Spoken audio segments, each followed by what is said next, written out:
Caleb Whitmore pressed his father's watch against his chest one last time, closed his eyes, and rode toward the Bennett Ranch, knowing full well that every man in Harlan's Creek believed he had no right to be there. No land, no family name worth speaking aloud. Just a worn-out horse, two calloused hands, and a love he had never once said out loud to anyone. He was going to ask Thomas Bennett for his daughter's hand. And he was going to do it with empty pockets and a heart that refused to stay quiet any longer. If that already has your heart, subscribe, stay until the very last word, and drop a comment with the city you're watching from.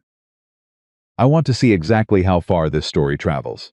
The summer of 1883, in the mountain valley of Harlan's Creek, Montana, arrived with the kind of heat that made honest men sweat and dishonest men smile.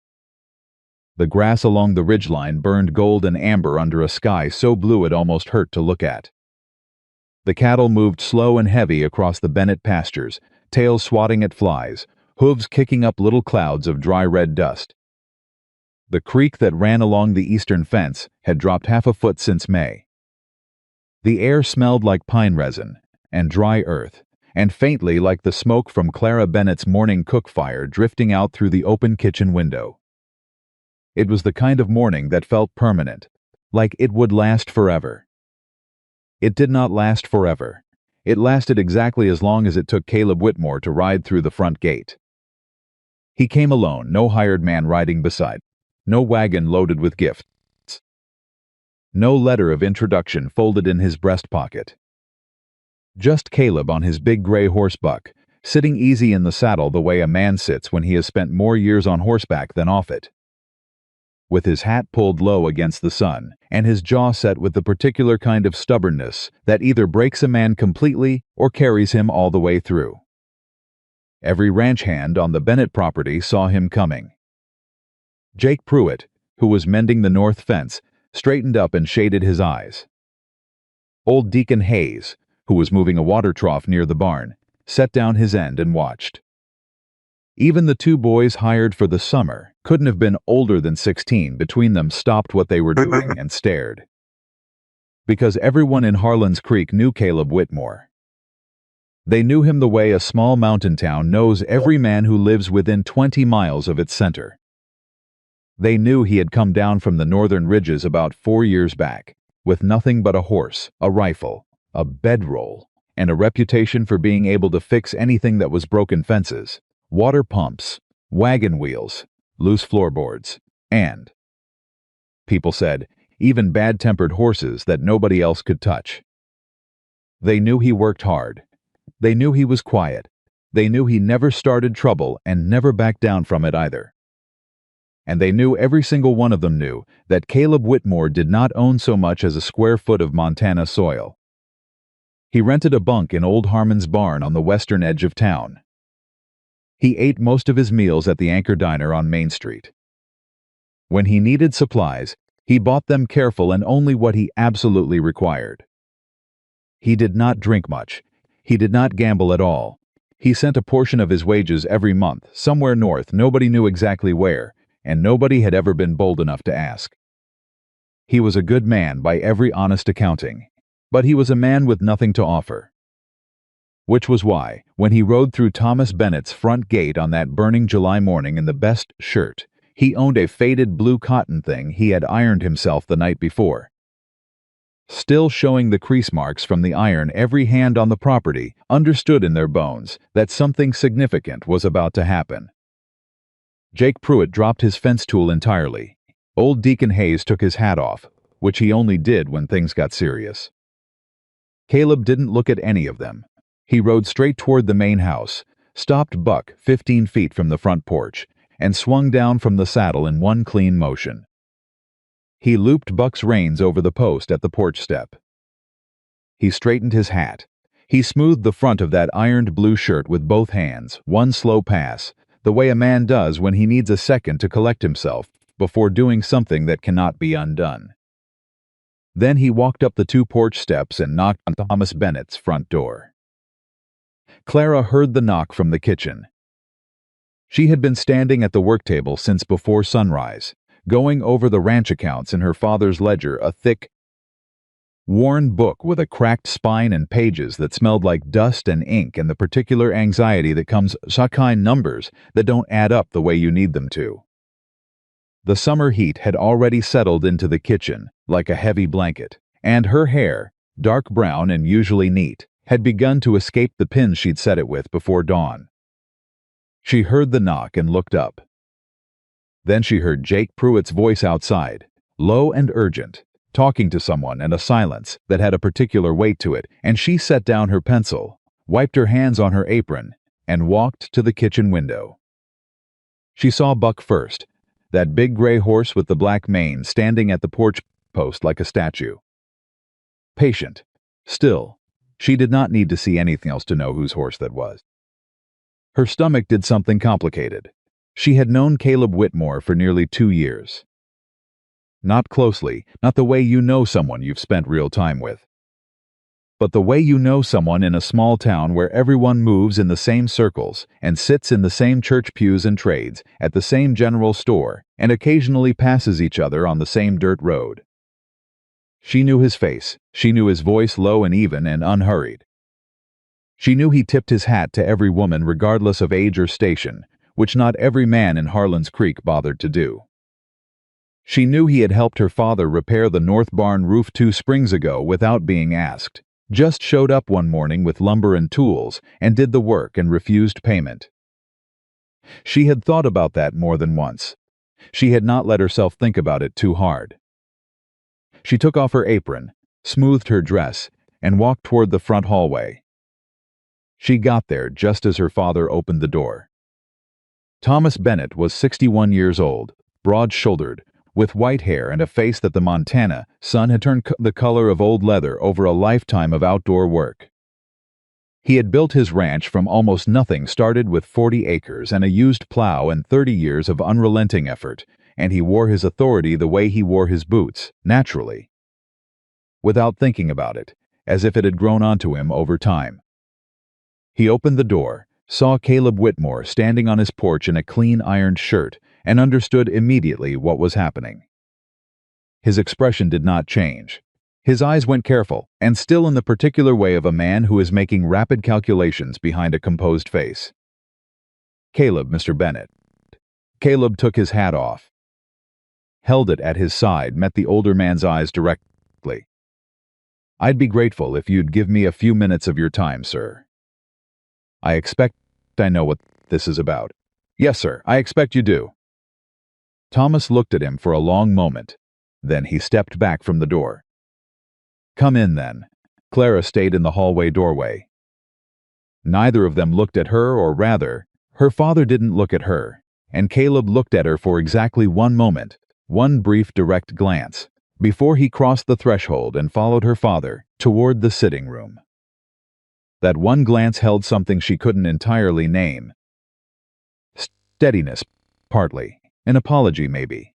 Something underneath both of those things that was not quite either. She did not follow them into the sitting room. She stood in the hallway and listened. She could hear her own heartbeat. "Say what you came to say." Thomas sat in his chair by the window. He did not offer Caleb a seat, and Caleb did not take one. He stood in the center of the sitting room with his hat, turning it slowly once around, and then he stopped turning it and stood still. "Mr. Bennett," Caleb said, "I've come to ask permission to court your daughter Clara." The silence that followed was not empty. It was full of everything Thomas Bennett was thinking and choosing not to say immediately. "You've come to court Clara," Thomas repeated. "Yes, sir." "Caleb." Thomas leaned back in his chair. His voice was not unkind. It was the voice of a man who had spent a lifetime being direct because he found it saved time. "You're a good worker. I don't question your character. But you're a man with no land, no house, and no prospects beyond what you earn with your hands from one week to the next. My daughter is 29 years old. She has managed my accounts for 3 years. She keeps this ranch running in ways most men in this valley couldn't. You understand what I'm asking when I say, what exactly are you offering her?" Caleb was quiet for a moment. Then he said, "I can't offer her an easy life, sir. I won't pretend otherwise. I have no land and no house. I have a good horse and 2 working hands and no debts. I don't owe a cent to any man in this county, and I never have. What I'm offering is my intention to build something. A real home. I can't show it to you today, but I am asking for the chance to prove it's possible." Intentions, Thomas said, don't keep a woman warm in a Montana winter. No, sir, they don't. Caleb did not flinch, which is why I'm not asking you to take me on intention alone. Tell me what proof you'd accept. I'll work toward it. Thomas studied him. The silence stretched out long enough to become uncomfortable, and Caleb stood inside it without moving. "There's an abandoned cabin," Thomas said at last, "up on the old Hartley Ridge. About 4 miles north of the creek crossing. It's been empty for 12 years. Roof's half gone, foundations cracked, doors hanging off its frame. The land it sits on was never properly claimed after old Hartley died, which means it's open territory. Any man with enough tenacity to file the paperwork and improve the property could stake a legal claim to it." He paused. "Make that cabin a livable home before the first snowfall. A real home, solid roof, working fireplace, sound floor, fit for a woman to live in with dignity. Do that, and come back and we'll have a different conversation." Caleb nodded once, slow and deliberate. "And if I do that, if I build it, will you give your blessing?" Thomas met his eyes. "If you build it properly, and if Clara consents." "Thank you, sir." Caleb replaced his hat. He turned toward the door. He stopped, because Clara was standing in the hallway. She had moved without thinking about it, pulled toward the doorway by something she wasn't ready to examine, and now she was standing there with both of them, looking at her father from his chair. Caleb from the middle of the room, and the expression on her face was not the one she had planned to wear. She was angry, Caleb, exactly, or not only at Caleb. She was angry at the entire shape of what had just happened. 2 men, sitting and standing respectively, calmly deciding the framework of her future in her father's sitting room while she stood in the hallway of her own home, listening through a wall. "I can hear perfectly well from here," she said. Her father said, "Clara, you set him a challenge," she said. "Build a cabin before winter. That's the price of courting me." She looked at her father first, because she had been looking at her father her whole life when she had something difficult to say. "Did you think to ask me what my price might be? Did it occur to you that I might have requirements of my own, or is this a transaction you two are conducting and I'm the property being exchanged?" "That isn't what—" Thomas started. "A man comes to your door," Clara continued, "and the first question you ask is what he can provide. Not what he believes, not who he is, not whether I have any interest in him at all. Just what's he worth in land and lumber." She turned her eyes to Caleb then, and her voice, still sharp, shifted into something more direct. "And you came here and made your case to my father before you said a single word to me." Caleb held her gaze. He did not look away, and he did not offer an excuse. "You're right," he said. "I should have spoken to you first. That was wrong of me." She had expected him to justify himself. The admission stopped her for half a second. "Yes," she said it was. "Clara," her father stood, "the arrangement I've proposed is reasonable." "I'm sure it seems that way to you," she said. "Papa, I love you. You built this ranch with your bare hands, and I know what that cost you, and I respect it more than I can say. But I am 29 years old. I manage your ledgers. I track your inventory. I negotiate with the feed supplier every spring because I am better at it than you are, and you know that's true." She softened slightly, just enough. "My life is not something 2 men arrange in a sitting room. I am not a cabin to be fixed up and presented." The room was very quiet. Thomas Bennett looked at his daughter for a long moment with an expression that moved through several things before settling into something that was not quite capitulation, but was adjacent to it. "Then what do you want?" he asked. Clara straightened. "I want to make my own decision, at my own pace, without a deadline and without a transaction." She looked back at Caleb. He was watching her with an expression she had never seen on a man's face before, not in her father, not in any of the men who had made their careful, formal, property-conscious inquiries over the years. It wasn't admiration exactly. It was something quieter than that. Something that looked like recognition, like she had just said something he had spent a long time waiting to hear someone say. "Miss Bennet," he said, and his voice was low and steady and had no performance in it. "You don't owe me a single thing. I came here and I did it wrong. If you want me to leave and never raise the subject again, I'll do that." He paused. "But I want you to know something, if you'll hear it." She waited. "I didn't come here today because I thought your father could give me something that belongs to him," Caleb said. "I came here because I didn't know another way to start. I'm a man who knows how to work with his hands. I know how to fix what's broken. I know how to show up and keep showing up. But standing in front of a woman and saying, 'I think you're the most remarkable person I've encountered in 40 years of living, and I'd like the chance to know you better,' that is something I have never once in my life known how to do right." He held her gaze. "I still did it wrong today," he said. "I'm not arguing that. I'm just telling you what I meant." The silence after that was different from the silences before it. Clara looked at him for a long moment. Something shifted in her face, not a softening, exactly. More like a reassessment, a careful, deliberate second look. "What's wrong with that cabin?" she asked. Caleb blinked. "Ma'am? The Hartley place. My father mentioned the roof and the foundation." "What else?" Caleb's expression changed just slightly, just at the edges, into something that might, in different light, be called the beginning of a smile. "From what I saw riding past it last fall, the east wall has some rot where the rain's been getting under the eaves for years. There's at least one cracked beam in the main room. Fireplace mortar is gone. The well is probably still good, but the pump mechanism will need to come out and be rebuilt from scratch. How long to make it sound? If I work every day from first light to dark, 3 months, maybe less if the weather holds. And the land claim? I can file with the county recorder in Millhaven. It's a legal process, takes about 6 weeks for confirmation, but possession and improvement are the two things that matter most for an abandoned claim." Clara nodded once, the same way she nodded when she found a number in a ledger that confirmed what she'd already suspected. "I'm not agreeing to anything," she said clearly. "I want that understood. I am not a prize at the end of a building project." "Yes, ma'am. But I'm also not opposed to knowing a person better over the course of a summer." She held his gaze. "If you're at that cabin working on it, and I happen to ride up to inspect my father's grazing boundary, which runs close to that ridge, that's nobody's business but my own." Caleb held very still. "No, ma'am," he said, "I don't expect it would be." "Good." She straightened her dress. She looked at her father with an expression that said the discussion was closed.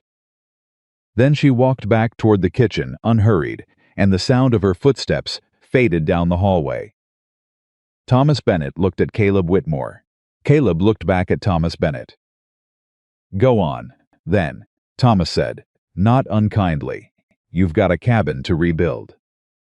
Caleb rode out of the Bennet property at 9:30 in the morning, under a sun that had climbed high and hot above the ridgeline, with Buck's hooves raising soft puffs of red dust from the dry summer road.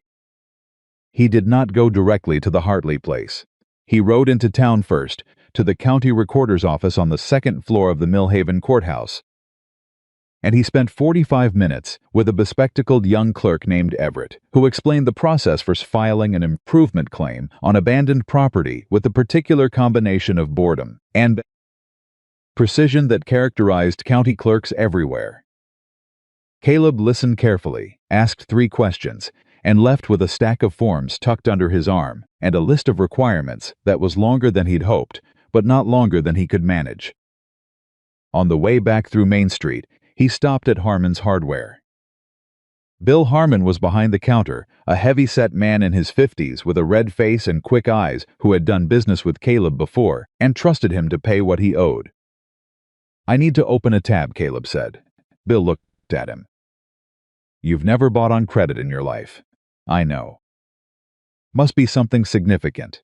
I'm rebuilding the old Hartley cabin up on the ridge. Bill was quiet for a moment. That's a serious undertaking, Caleb. That place has been falling apart for 12 years. I know. What you planning to do with it once it's done? Caleb set his hat on the counter, ran a hand through his hair, and looked at Bill Harmon with the particular directness of a man who has already decided to stop pretending things are other than what they are. Live in it, he said. Bill studied him. Then he reached under the counter and pulled out his credit ledger. What do you need first? That afternoon, Caleb rode up to the Hartley place alone, with 2 saddlebags loaded with basic tools and a list in his shirt pocket of everything else he would need. He tied Buck to a pine tree 20 yards from the structure and walked the perimeter first, the way he always did when assessing a repair job, slow and methodical, looking at everything without touching anything, just taking it in. The cabin was worse than he'd remembered from passing glances. The east wall had a section of siding that had pulled away from the frame entirely. The roof over the back room had partially collapsed inward, and the exposed interior showed weathering that went back years. The front door hung from one hinge at an angle, warped by moisture and time. Every window opening was dark, the original oilskin covers long since rotted away. But the bones were sound. He could see it the way you see a good horse under a poor coat, the essential structure beneath the damage. The main support beams were solid fir, old growth, thicker than most men bothered to use. The foundation stones, though cracked at the mortar joints, were set deep and true. The chimney stack was still vertical. Somebody had built this place with the intention of it lasting 100 years. It just hadn't been loved in 12 of them. Caleb stood in the doorway, the hanging, broken doorway of the Hartley cabin, and breathed in the smell of old wood and dust and pine air coming through the collapsed roof section. And he felt something settle in his chest that he had not felt in a very long time.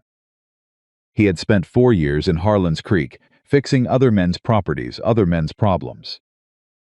Showing up, doing the work, riding away, building nothing of his own, because building something of your own meant admitting that you believed you deserved a place to stand, a piece of ground to call yours, a door you could come home to. He hadn't believed that for a long time. He was starting to reconsider. He pulled off his good blue shirt, folded it careful, and set it across Buck's saddle, and pulled on his work shirt from the saddlebag. He took out his tools. He started with the front door, because a working door meant you had a place with a threshold, and a threshold was where everything else began. He worked until the sun dropped behind the western ridge and the air turned from hot to merely warm. The door was rehung on both hinges, the frame planed and reset by the time the light got too flat to work safely.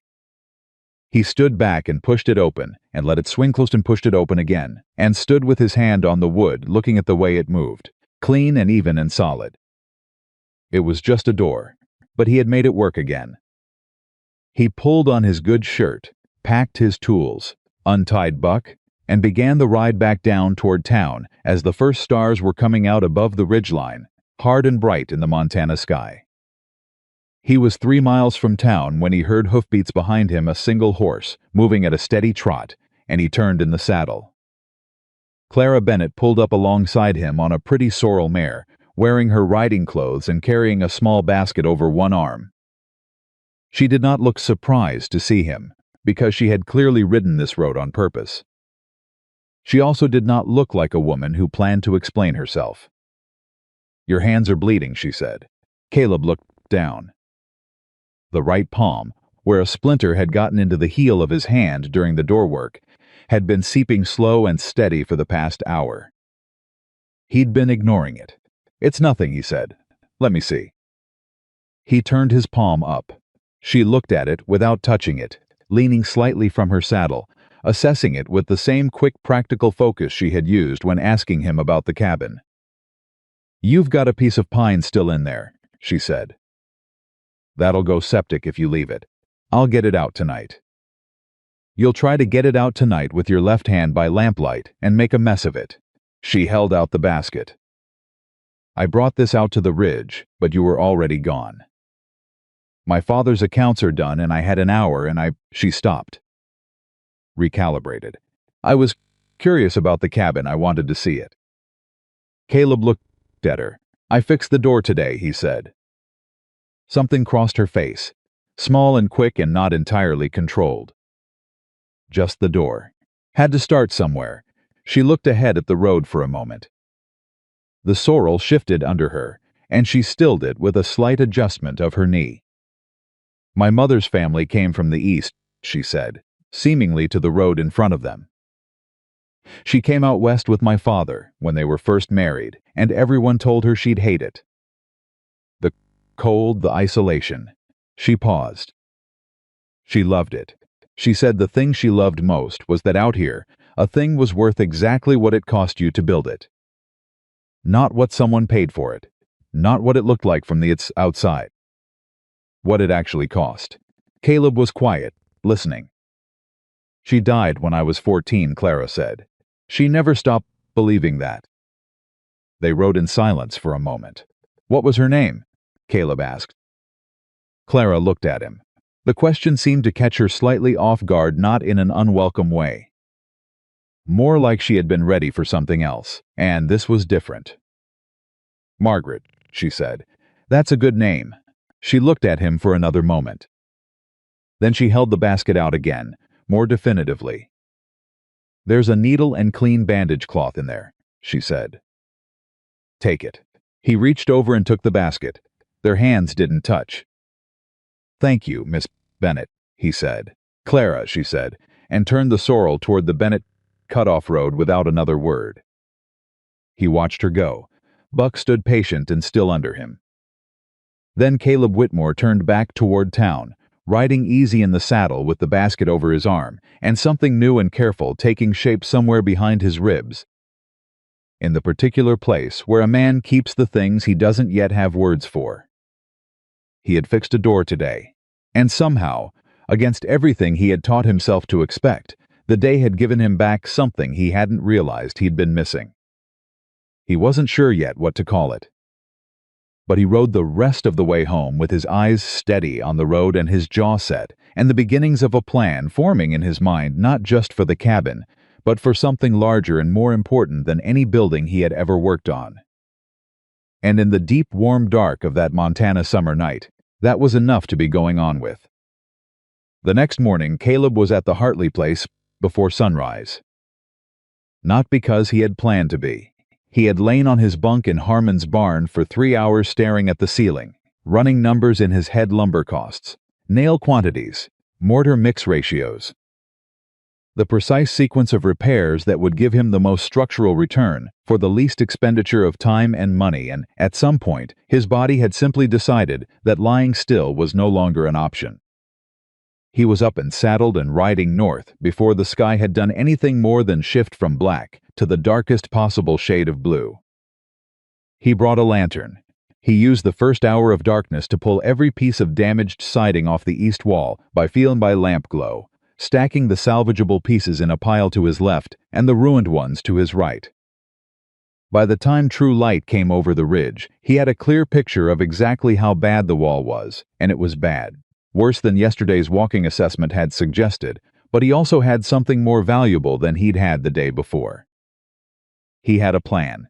The plan had 12 steps, arranged in the exact order he would need to execute them.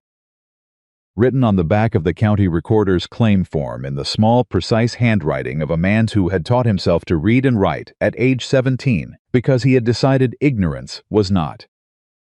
Something he intended to carry for the rest of his life. Step 1, east wall structural repairs. Step 2, roof over back room.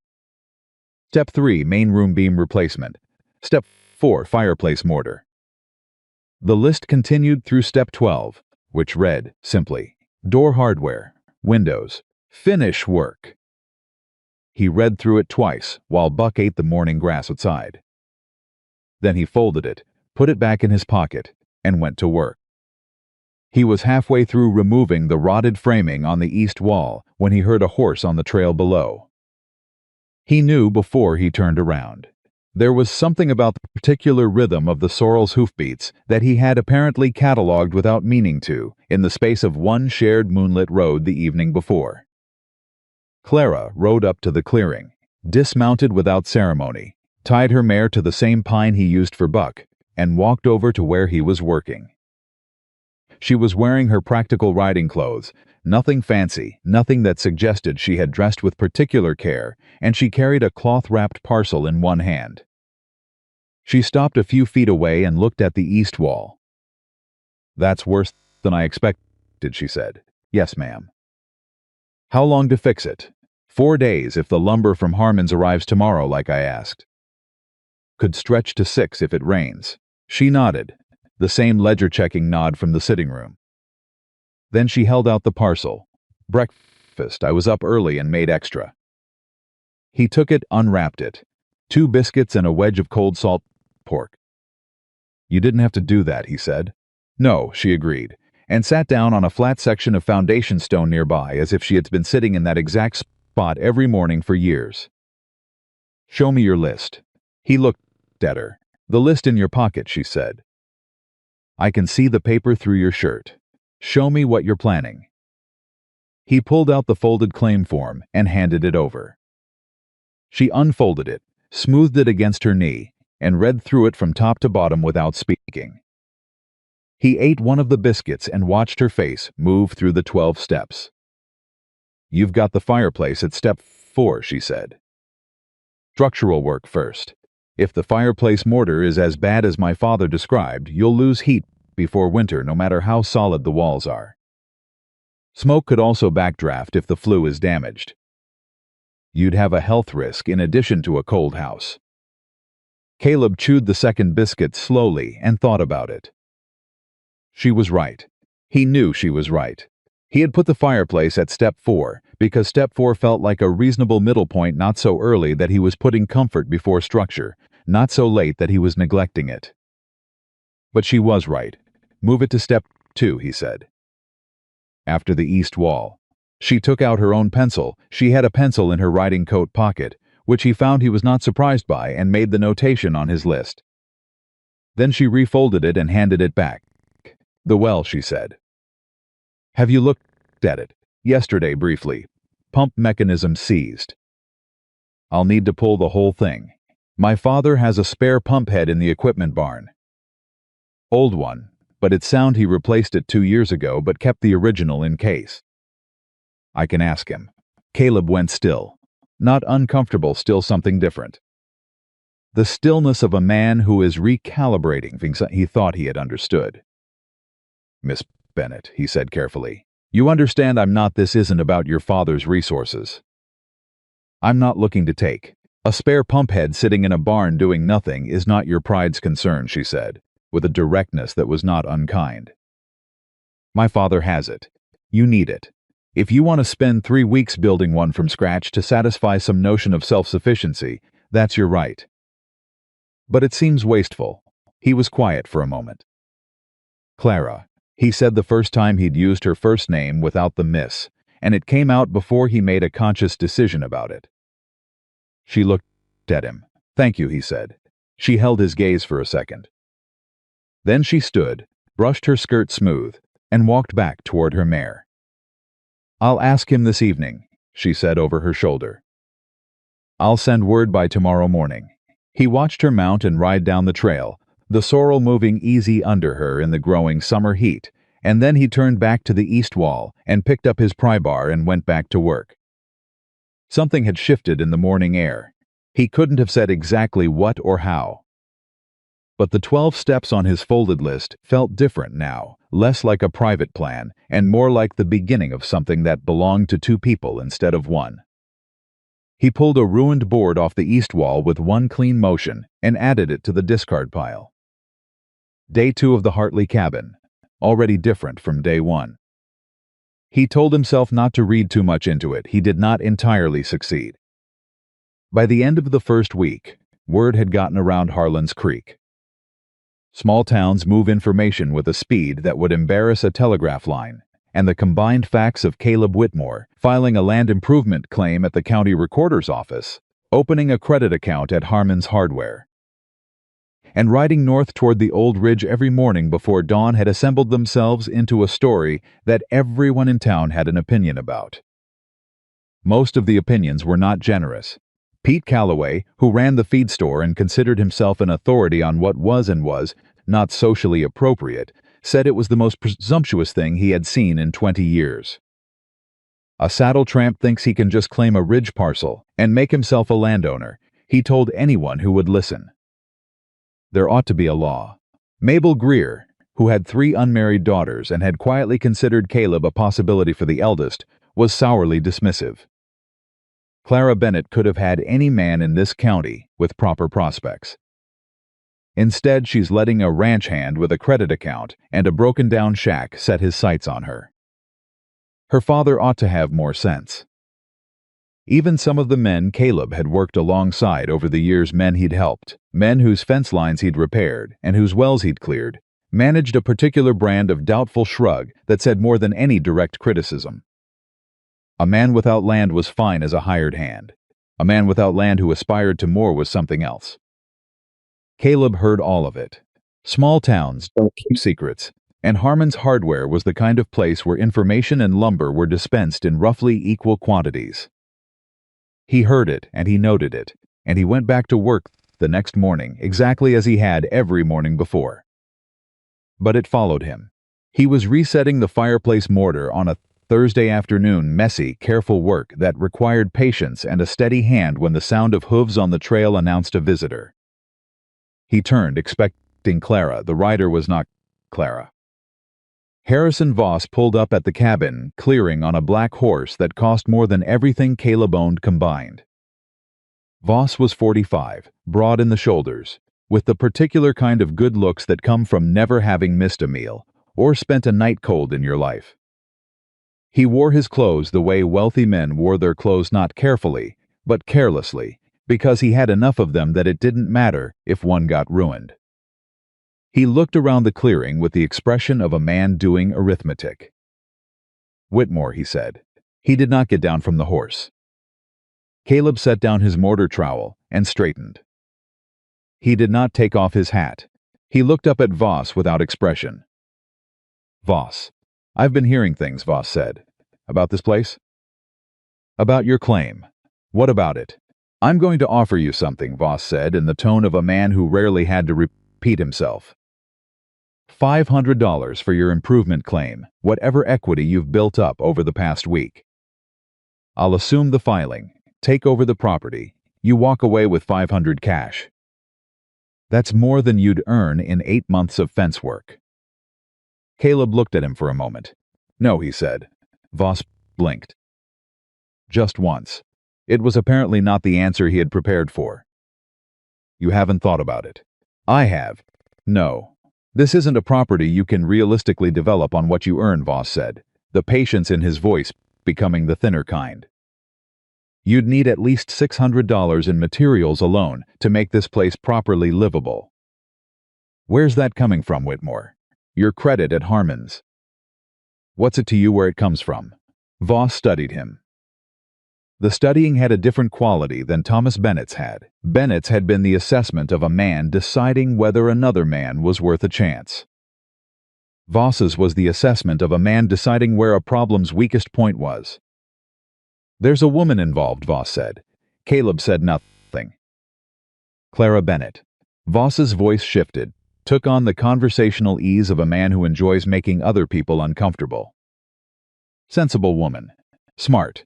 Too smart to let sentiment blind her to practical reality. When you run out of credit and the snow comes early, and this place is half finished and cold, she'll see you for what you are. A man with a good heart and nothing else. And good hearts don't heat houses." Caleb picked up his trowel. "Get off my claim, Voss," he said, with absolute calm and absolute finality.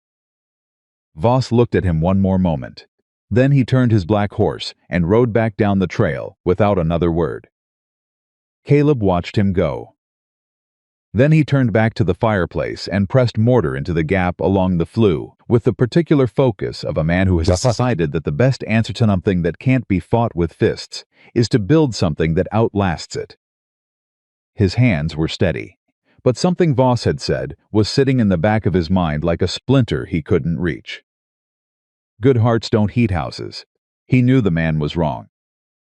He believed that. He believed it the way you believe in the structural integrity of a beam, not because someone told you it was strong, but because you had tested it yourself and it had held. But believing something and being certain enough to stake someone else's future on it were two different weights. He worked until dark without stopping.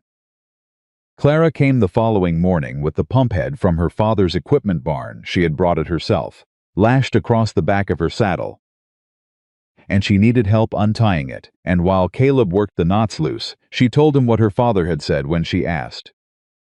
He said, "Give it to you," she said. He said a man who builds something deserves the tools to do it right. Caleb set the pump head down on the ground carefully. He didn't ask why you wanted it, he asked. I told him the Hartley well needed it. He know you were bringing it yourself? He does now. A beat. He wasn't happy about it. Caleb straightened and looked at her. Then why did you? Clara looked back at him without blinking. Because I'm 29 years old, she said, and I'm allowed to bring a pump head to a man who needs one without my father escorting me. She paused. Also because I wanted to see the fireplace. He showed her the fireplace. The mortar was set, the flue cleared, the lintel stone reset level. She crouched in front of it unself-consciously, the way a woman crouches when she's actually looking at something and not thinking about how she appears doing it, and looked up into the flue and then back at the mortar joints and then at him. Light it, she said. The wood's outside, I'll get it. She was on her feet and out the door before he could move, and 2 minutes later she was back with an armload of the dry pine scraps from his discard pile, and she built a small fire in the fireplace with the efficient, no-nonsense technique of a woman who had been building fires since she was tall enough to reach the grate. The smoke went straight up. The draw was clean. The warmth filled the front room in under 3 minutes. Clara sat back on her heels and looked at the fire with an expression Caleb couldn't read. My mother used to say, she said quietly, that you can tell everything about a man by how he builds a fire. Whether he does it careful or careless, whether he thinks about how the wood will burn or just shoves it in and hopes for the best. Caleb sat down on the floor near her, not close but near, and looked at the fire. What does this one say? He asked. She was quiet for a moment. That the man who built this fireplace knew what he was doing and cared about doing it right even when nobody was watching. He didn't say anything. He looked at the fire. Caleb. The first time she had said his name without the mister. He felt it like a hand on his shoulder. Yes, ma'am. Why did you come to that ranch the way you did? I've been thinking about it. You could have spoken to me first. You chose to speak to my father first. Why? He was quiet for a long moment, long enough that she looked over at him. Because, he said finally, I was afraid if I asked you first, you'd say no before I'd had a chance to show you anything. The honesty of it surprised her. He could see it in the slight shift of her expression, not the formal controlled attention he usually got from her, but something more unguarded. And asking my father first felt safer, she said. It felt like the right procedure, he said, like the proper way a man approaches something important. The way I'd been taught to think about it. He paused. I realized pretty quick that I'd thought about it wrong. You realized it because I told you. Yes, and I'll keep being grateful for that. She looked back at the fire. My father told me last night, she said, that he's heard Harrison Voss came up here. Caleb's jaw tightened fractionally. He came with an offer to buy the claim. I know what Voss does, Clara said. He sees something about to become worth something, and he moves to take it before anyone else can prove it's valuable. She turned to look at Caleb directly. He's going to come back. I know. Are you going to sell? The question was straightforward. No softening, no hedge. She asked it the way she asked everything, like she wanted the real answer and had no interest in a polished one. No, Caleb said, even if it gets harder than you've planned for. Yes. She studied him for a moment with those steady, assessing eyes. Then she nodded once, turned back to the fire, and added another piece of pine from the scraps beside her. "Then I'll come back tomorrow," she said. "I want to look at the east wall repair." "It's not finished yet." "I know. I want to watch you finish it." He looked at her profile in the firelight, the straight line of her back, the particular quality of her attention full and complete, without performance. He had met women who were beautiful, and women who were capable, and women who were kind. He had never in his life met a woman who combined all three things with the particular density that Clara Bennett managed, as if each quality reinforced the others rather than competing. He was in serious trouble. He had known it from the moment she stepped into that hallway doorway and said, "My life is not something two men arrange in a sitting room." He was only now beginning to understand how serious. "I'll make sure there's something worth watching," he said. She stood, brushed off her skirt, and retrieved her mare. At the edge of the clearing, she paused. "The pump head," she said. "I left instructions with it. My father wrote them. In case the connection threads don't match. I'll read them." "Good." She mounted, turned the sorrel toward the trail. "Caleb." "Yes, ma'am." "Clara," she corrected, and was gone down the trail before he could answer. The east wall took 4 days to rebuild properly. Not because Caleb was slow, but because he was thorough, and because on the second day, halfway through setting the new framing, he discovered that the damage ran deeper than the surface had shown. The base plate, the horizontal timber that the wall framing rested on, had been compromised by years of moisture from the failed siding. It needed to come out and be replaced, which meant temporarily supporting the wall structure with a series of braces while he worked underneath. It was the kind of problem that would make a lesser man cut corners. Caleb did not cut corners. He pulled the damaged plate out entirely, replaced it with sound timber he had to recut to length himself, reset every stud above it, and when it was done, the wall was better than it had ever been in the cabin's original construction. Clara was there for most of it. Not every hour she had her father's accounts to manage, and she rode back to the Bennett ranch most afternoons, but she came in the mornings and sometimes returned in the evenings. And she had developed a habit of sitting on the flat foundation stone near the east wall with her sewing and watching him work while they talked. They talked about everything. That was the thing Caleb hadn't expected, not just how much they talked, but about what.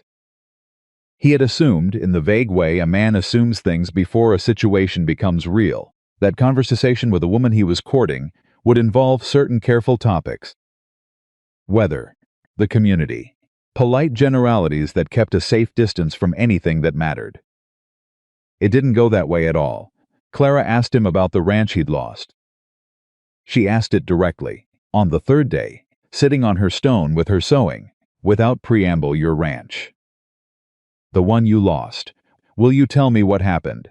And the directness of it was so characteristic, so simply and completely her, that he answered without thinking first. He told her about his father's property in the northern Bitterroots, 120 acres of high valley grazing land, better than anything in the surrounding territory, that his father had built up over 30 years. He told her about the man named Grisham, who had come through when Caleb was 22, with a proposition for a timber contract that would pay off his father's remaining mortgage in a single year. He told her about the contract language that had looked straightforward to two men who read slowly and trusted too easily, and how the clause buried in the middle of page 4 had given Grisham effective control over the timber rights, and from there the logging rights, and from there through a chain of legal transfers that a lawyer would later tell him had been constructed deliberately, the property itself. His father had died 6 months after losing the ranch. Heart failure, the doctor said. Caleb had always known it was the other kind. Grisham, Clara said when he finished, her sewing still in her lap. Bozeman, last I heard. Owns 3 hotels. Have you ever thought about going after him, legally? The time for that passed about 15 years ago. That isn't an answer to what I asked. He looked at her. Yes, he said. I've thought about it. For a long time I thought about nothing else. He paused. What stopped me was understanding that going after Grisham meant spending the rest of my life looking backward. I couldn't afford that. I still can't. She was quiet for a moment. So you came south. Ended up in Harlan's Creek 4 years ago. Started fixing things that were broken. It suited me. Because you knew what broken things needed, she said. He looked at her again. Because you knew what it felt like to be one, she said. Not with pity, just with the clean, unornamented accuracy of a woman stating what she observed. Something like that, he said. She picked up her sewing again. My mother's family lost a farm too, when I was 3 before we came west. My grandfather trusted the wrong bank. She never talked about it with anger. She said it happened, and they rebuilt, and the second thing was the one that mattered. She sounds like she was remarkable. She was, Clara said. She would have liked you. He didn't know what to do with that. He went back to work on the wall, but he felt the words settle somewhere inside him like the first stone in a foundation solid and specific and load-bearing. On a hot Saturday afternoon in the middle of the 3rd week, everything nearly came apart. Caleb rode into town for supplies, nails, mortar powder, a length of iron pipe for the well connection, and stopped at the post office to collect his monthly mail. There was one letter, no return address, Northern Montana postmark. He opened it on the street. Inside was a single page in a handwriting he didn't recognize from a man who identified himself only as J. Harlan, and who claimed to be the grandson of the original Hartley cabin builder, and who stated that his family had never formally abandoned the property and that any improvement claim filed on the land would be disputed. Caleb read the letter twice. Then he folded it and put it in his pocket and stood very still on the main street of Harlan's Creek for a moment, doing the particular kind of internal calculation that a man does when the ground has shifted under him and he's deciding whether it shifted enough to fall. It shifted enough to matter. It did not shift enough to fall. He went directly to the county recorder's office. Everett the clerk was at his desk, and Caleb set the letter in front of him without explanation. Everett read it. Then he looked up at Caleb over his spectacles with an expression that was not quite reassuring. This is a complication, Everett said. How serious?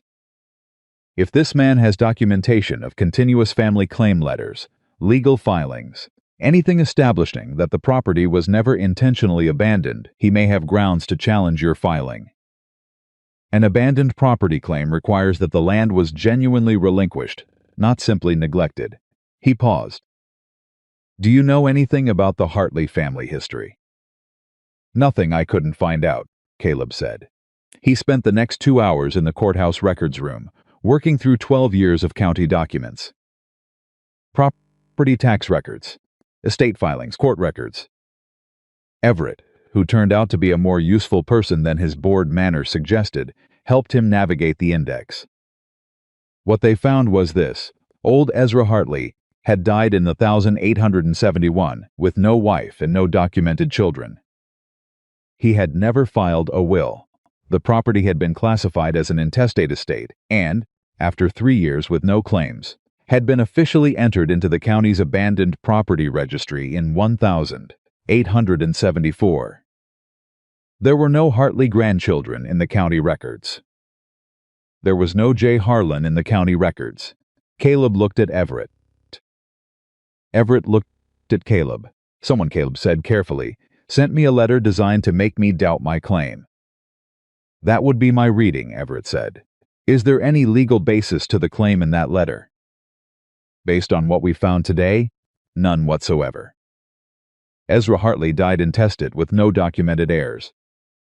The county abandoned property process was followed correctly.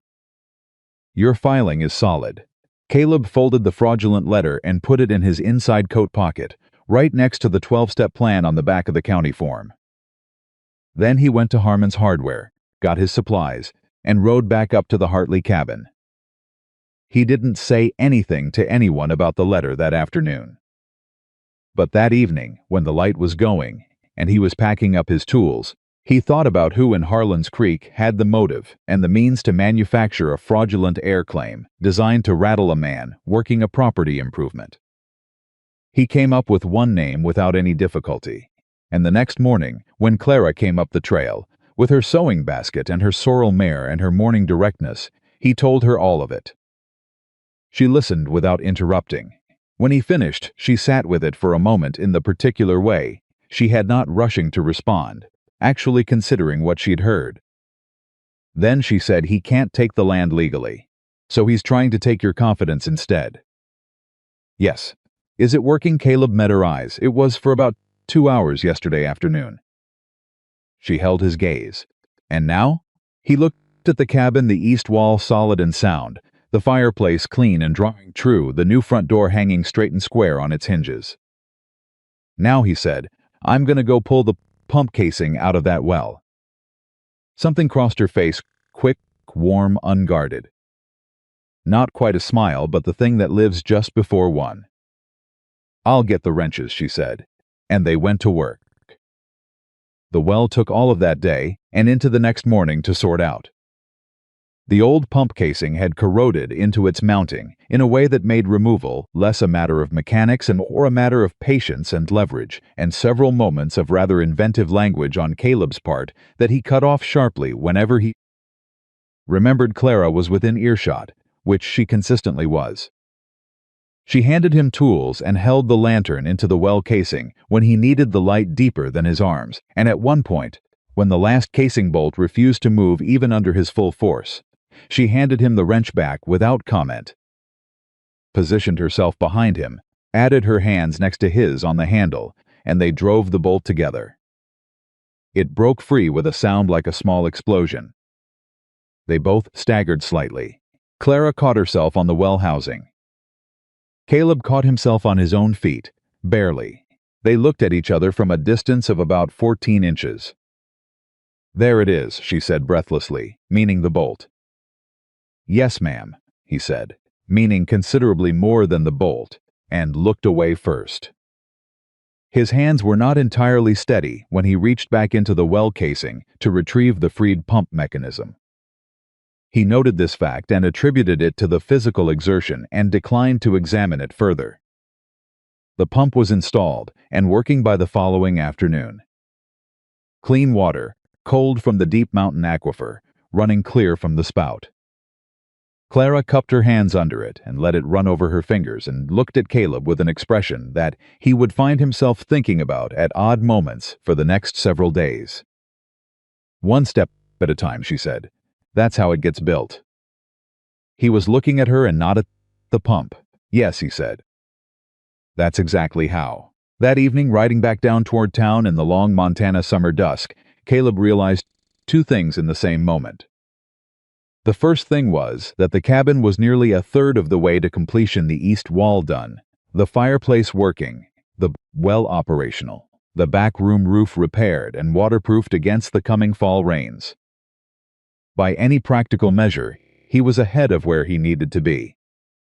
The second thing was that he was not, and had not been for at least 2 weeks, building the cabin primarily to meet Thomas Bennett's challenge.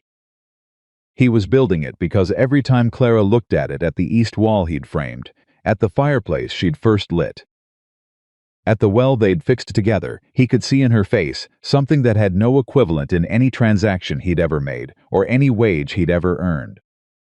He could see her thinking, "This could be mine. This could be ours. This could be real."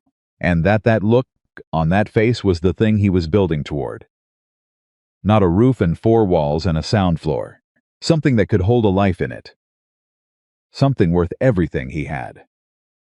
He rode home under a sky going slowly from gold to red to the deep Montana dark, and he thought about Harrison Voss and fraudulent letters and men who believe that worth is measured in what you can take from someone else. He thought about 12 steps on a folded piece of paper. He thought about a woman who carried a pencil in her coat pocket and a pump head on her saddle and who had added her hands to his on a frozen bolt without being asked. And then he stopped thinking about all of it, because thinking about it too hard was a luxury he couldn't afford yet.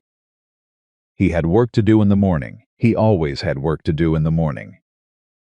That, at least, had not changed. But everything underneath it, everything that made the work matter, everything that made the next morning worth riding toward that, had changed completely.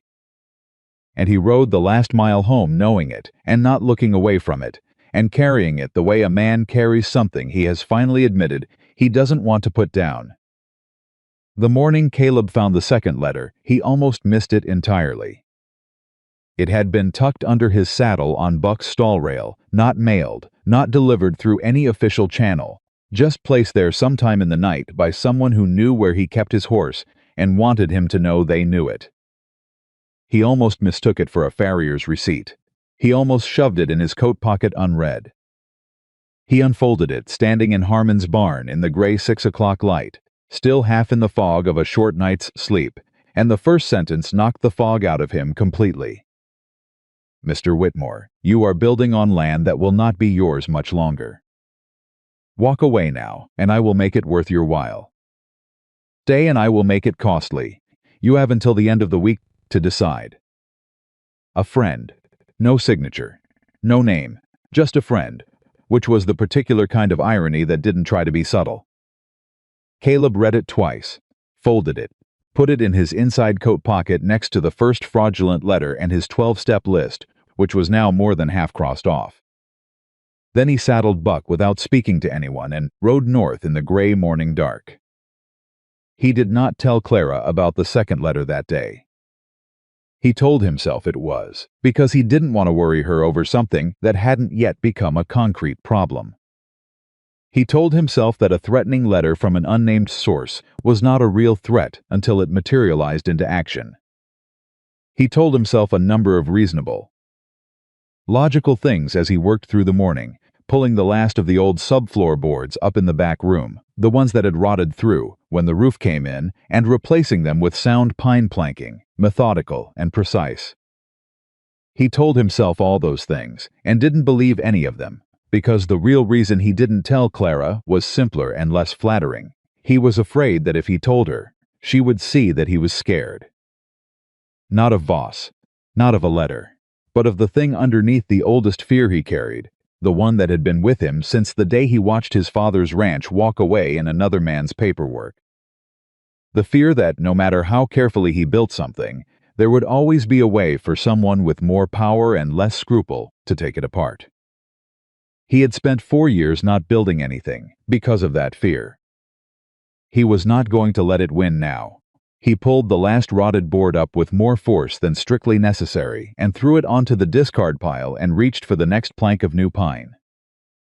Clara arrived at 9:30, which was later than usual. She tied the sorrel quickly and came directly to the back room doorway, and something in the way she moved quicker than her normal even-paced walk, with a tension in her shoulders that he had learned to read over the past weeks, told him immediately that she knew something. My father spoke with Pete Calloway last night, she said, without preamble. Calloway told him that Harrison Voss has been talking to Judge Alderman. Caleb sat back on his heels and looked at her. About what? About the Hartley property. About your claim. She met his eyes directly. Voss is telling people the original land survey from 1869 was done incorrectly. That the cabin sits on parcels that were never properly entered into the territorial register, which would mean the county's abandoned property classification was procedurally invalid. Caleb was quiet for a moment. Is that true? Clara asked. I don't know, he said. And then, because she deserved better than that, I don't think so. Everett at the recorder's office went through 12 years of documentation with me. Nothing in those records suggested a survey problem. He paused. But I didn't specifically look at the original 1869 survey. Neither did Everett.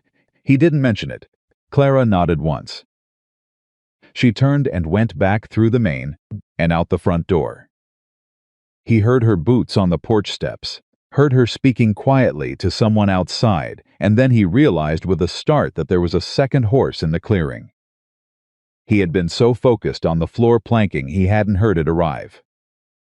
He came to the doorway, Thomas Bennett was standing in the clearing holding his horse's reins and looking at the cabin with an expression Caleb couldn't read from a distance. He looked older than he had at the ranch, not frail, never frail, but carrying something that showed in the set of his shoulders. Caleb stepped out onto the porch. Thomas looked at him.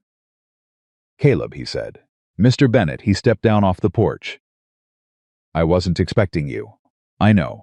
Thomas looked at the east wall, the new door, the clean lines of the repaired porch rail that Caleb had added 2 days ago because the original had been dangerous. He looked at all of it with the eyes of a man who had built his own things and knew what building cost. "You've done good work here." "Thank you, sir." "Voss is moving against you," Thomas said. "Not unkindly, just directly, I'm aware. The survey question, I don't know if there's truth in it or if it's manufactured." "Probably manufactured." He paused. "But it doesn't matter whether it's true. What matters is whether Voss can get Judge Alderman to issue a provisional hold on your claim while it's investigated. If he gets that hold, all your improvement work stops being relevant. You'd be in legal limbo while Voss has time to maneuver." Caleb absorbed this. "How likely is that?" Thomas looked at him steadily. "Alderman and Voss have been friends for 20 years. That is the honest answer."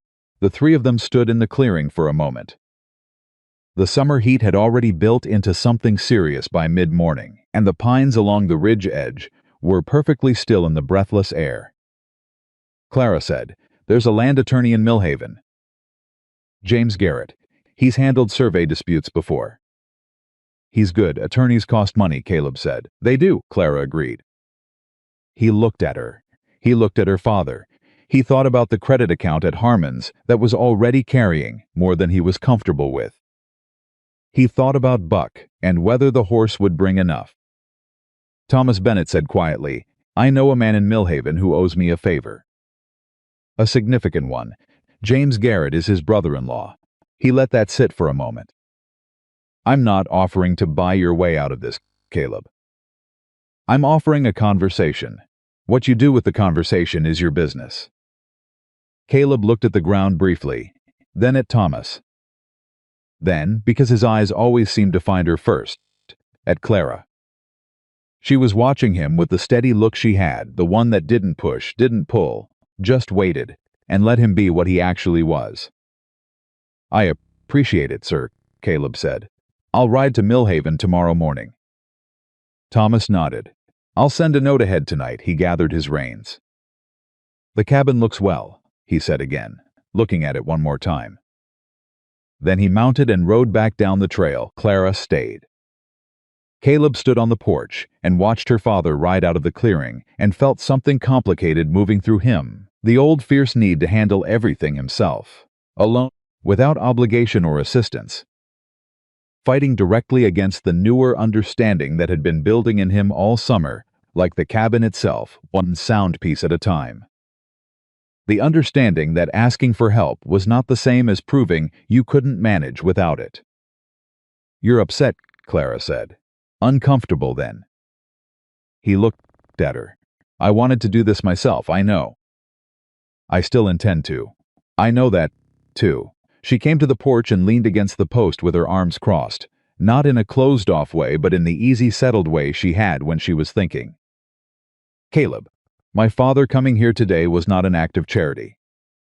It was an act of a man who has watched Harrison Voss take things from people in this valley for 15 years and finally has a reason to push back."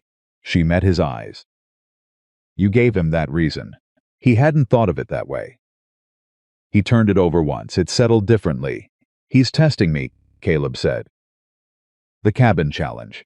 He's still deciding. He decided 3 days ago," Clara said. "When he came up here the first time and saw the east wall. He just hasn't told you yet because he's a man, and men in this valley take a long time to say what they've already decided." Caleb looked at her for a long moment. "How do you know that?" The corner of her mouth moved. "Because I manage his accounts," she said. "And I have been managing his emotional accounts for considerably longer." He almost laughed. It came up suddenly and unexpected, a real laugh, and he caught it before it got fully out, which somehow made it worse. And he stood on the porch of the Hartley cabin, fighting a smile with indifferent success, while Clara watched him with an expression that was trying to be neutral and not quite managing it either. "Go finish the floor," she said. "I'll make a list of what Garrett will need to know for the survey question." He went in and finished the floor. She sat on the flat foundation stone with her ledger book turned to a blank page and wrote, in her clear, precise hand, everything she knew about the original 1,869 territorial survey records and where the documentation gaps might be. Because she had read every piece of paper in her father's land files over 3 years of managing his accounts, and if there was anything to find in the public record, it would be faster and cleaner, coming from her, than starting from nothing. They worked like that for 2 hours without speaking. The backroom floor planking laid out smooth and even and solid. The list in the ledger grew. The summer heat pressed down on the cabin roof, and Caleb worked in his shirt sleeves, and Clara wrote in the particular focused quiet of a woman whose mind was doing several things simultaneously. It was the most comfortable 2 hours Caleb had spent in 4 years. That was the thing he hadn't seen coming. Not the legal trouble, not Voss, not the letters. The thing he hadn't seen coming was this: how natural it felt. How the cabin, which had been a broken and abandoned thing 6 weeks ago, had somehow become the most right-feeling place he had been in longer than he could clearly remember. He drove the last nail into the last floor plank and sat back and looked at the room. Sound walls, working fireplace, clean well. A woman writing a legal brief on a foundation stone outside the window because she had decided this mattered and had simply gotten on with it. He was not going to lose this, not to Voss, not to Alderman. Not to any fraudulent letter from any invented J. Harlan in the northern mountains. He picked up his tools and went to find the next thing that needed fixing. Millhaven was 40 miles south, and Caleb rode it in a morning, arriving at James Garrett's office above the dry goods store on 2nd Street, just after 11. Garrett was a compact, precise man in his 50s, with ink-stained fingers, and the eyes of someone who had spent a long time reading documents and had learned to find what other people missed. He had received Thomas Bennett's note and had already pulled the county survey records by the time Caleb sat down. They spent 3 hours together. What Garrett found in the original 1,869 survey records was not what Voss had claimed. There was no procedural error in the boundary definition. The cabin parcel had been properly surveyed and recorded. Hartley's original title was clean. The intestate estate process had been conducted exactly as the territorial statutes required. But there was something else. A notation in the margin of the survey document, handwritten, in different ink than the official text, added at some point after the original filing. It referenced a secondary water rights claim attached to the eastern property edge. The notation was unsigned and undated. "What does that mean?" Caleb asked. Garrett tapped the document thoughtfully. "By itself, possibly nothing. The notation has no official standing. It's not signed, not stamped, not filed as a separate instrument. But if someone wanted to manufacture a procedural dispute, this is the kind of anomaly they'd use as a foundation." He looked at Caleb. "Someone has seen this notation before you did." "Voss." "That would be my assumption. He or someone working for him found this and built the survey dispute narrative around it." Garrett set the document down. "Here is the straightforward truth, Mr. Whitmore. The notation by itself cannot void your claim. But if Voss gets Alderman to issue a provisional hold, citing it as a basis for investigation, you could be looking at 6 to 8 weeks in legal suspension while the county reviews. The investigation would almost certainly conclude in your favor." "But 6 weeks is a long time. Long enough for the first snow," Caleb said. Garrett nodded. "Long enough that your improvement timeline becomes a problem. And long enough for Voss to make a competing offer directly to the county under the guise of resolving the procedural confusion." He paused. "There's a way around it. File a declaratory clarification with the territorial court, directly bypass Alderman entirely." It's a higher filing fee and it requires documentation, but it would put your claim status in front of a judge in Helena rather than in alderman's hands. How long for a response from Helena? 2 weeks, perhaps 3. And once it's confirmed at the territorial level, no county judge can touch it. Caleb looked at the document with the unsigned margin notation. Somebody had put that there. Somebody had planned this carefully. Over time, not in a week. How long has that notation been there? He asked. Garrett looked at him steadily. Based on the ink oxidation, I would estimate between 6 and 18 months. Voss had been watching this property for at least a year before Caleb ever filed his claim. He had not come to the cabin that first morning to make an offer. He had come to see whether Caleb knew what he was sitting on. Caleb set his hat on his knee and looked at the ceiling for a moment. File it, he said. The declaratory clarification. What do I owe you? Garrett named a figure. It was more than Caleb had on hand. Less than Buck was worth. I'll have it to you by end of week, Caleb said. Mr. Bennett spoke well of you, Garrett said. End of week is fine. Caleb rode back to Harlan's Creek, arriving after dark, and for the second consecutive night he lay in Harmon's barn doing arithmetic in his head, except this time the arithmetic was different in kind. This time he was calculating not what the cabin required, but what staying in it might actually cost him. The credit at Harmon's, the filing fee, the attorney's fee. The materials still outstanding. The numbers were honest with him. He was close to the edge of what he could manage. He had one significant asset left. He lay on his bunk looking at the dark ceiling of the barn and made a decision, and once he'd made it he stopped lying awake and went to sleep, because there was no point in debating what was already settled. He was at Harmon's Hardware when it opened at 7 the next morning. I need to sell something, he told Bill. Bill looked at him over the counter. The horse? No. Caleb reached into his coat.